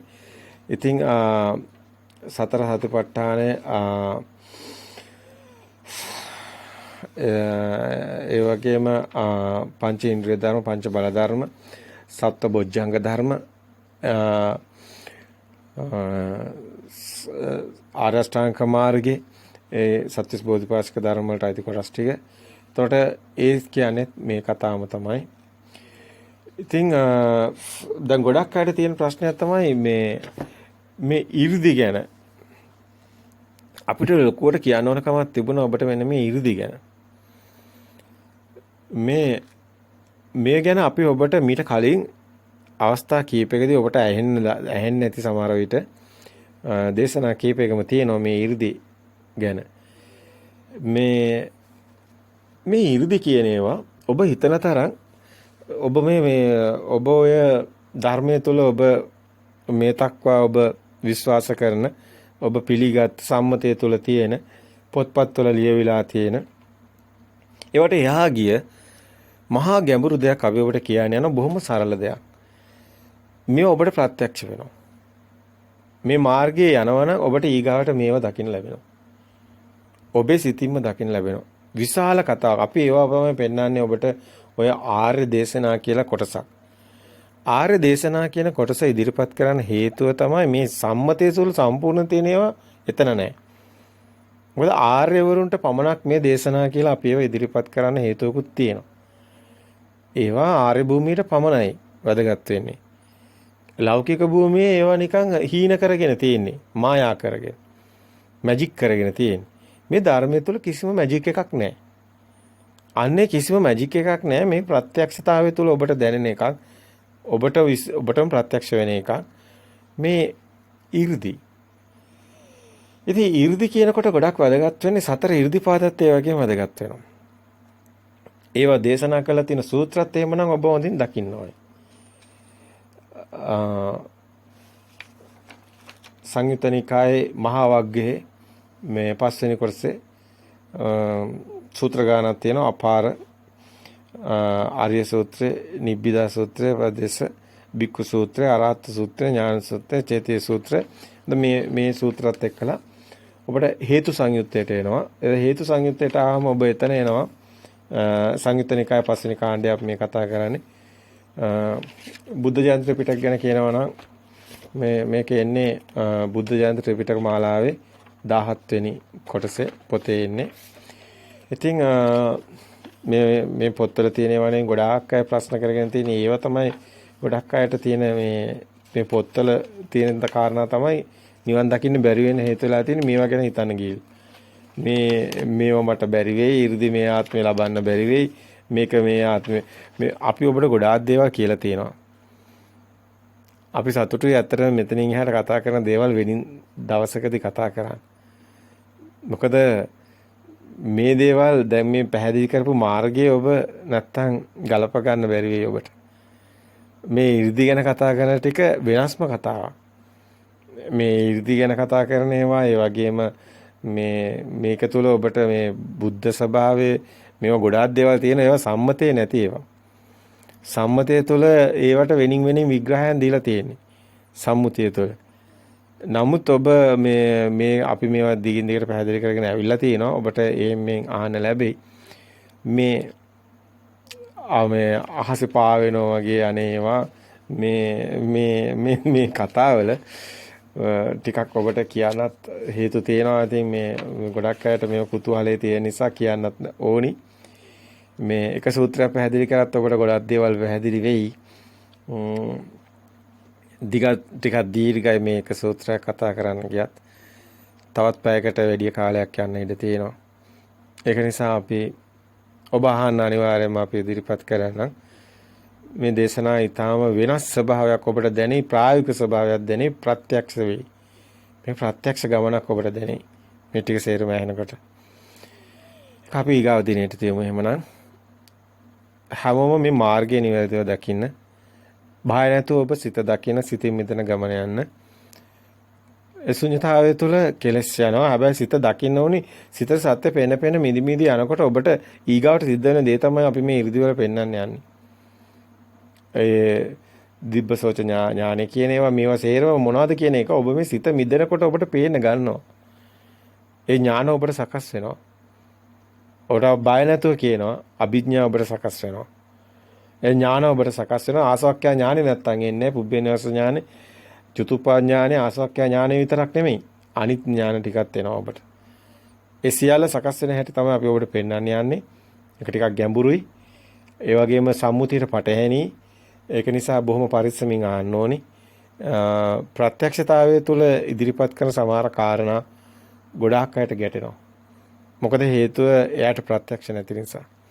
ප්‍රත්‍යක්ෂ වුණු කෙනෙක් කවදාවත් එහෙම ඒක හිස්සනමල බාර ගන්නවා. ඒකට මහා ගෞරවයක් ඇති වෙනවා. එයාටත් ඒක ප්‍රත්‍යක්ෂ වුණා. අර බුදුන් වහන්සේ දේශනා කරනවානේ මහණෙනි නුඹලා මේ ධර්මයේ දේශනා කරන්නේ මා කිව්වා කියාද? නෑ ස්වාමීනි අපිටම ප්‍රත්‍යක්ෂයි ස්වාමීනි. අපිට ප්‍රත්‍යක්ෂ වුණු ධර්මයක් අපි දේශනා කරන්නේ ස්වාමීනි කියලා. අන්නේ ඒකයි වෙන්න ඕනි. සංඝයා වහන්සේලා ධර්මයේ දේශනා කරන්න ඕනේ තමන්ට ප්‍රත්‍යක්ෂ වුණු ධර්මයක්. නැත්තම් කවුරු හරි කිව්වා කියලා දෙයක් කිව්වයි කියන එක තමන් දන්නෙත් නෑ හරිද වැරද්ද කියලා. ඒකයි එතන තියෙන අපරාධය. එහෙනම් මේ කාරණා බොහොම පරිස්සමින් දකින්න, සිතට එන අරමුණු දිහා බලන්න, සිතේ අරමුණු වල සත්‍ය දකින්න, සිතේ අරමුණු වල සත්‍ය දැකලා බාහිරට කම්පණේ නොවන උතුම් ආර්ය භූමියට ප්‍රවේශ වෙන්න. ඒකයි ඉතින් ඔබගේම ස්වභාවය තුළ ඔබටම සාන්දිටික කාරණාවක්. ඔබට මේ දේ ඇහෙනවා කියන්නේ ඔබට මේ මඟ විවරයි. ඔබට පුළුවන් නිවන් දකින්න. තෙරුවන් සරණයි. තෙරුවන් සරණයි. ප්‍රතිපදාව ගැන අපි කතා කළේ. ආර්ය ප්‍රතිපදාව ගැන. එතනදී අපි ඔබට කිව්වා ප්‍රායෝගිකව පුහුණු වෙන ආකාරයේ මේ නිවන් දකින ප්‍රතිපදාව. ඇත්තටම අපි කිව්වා ඔබට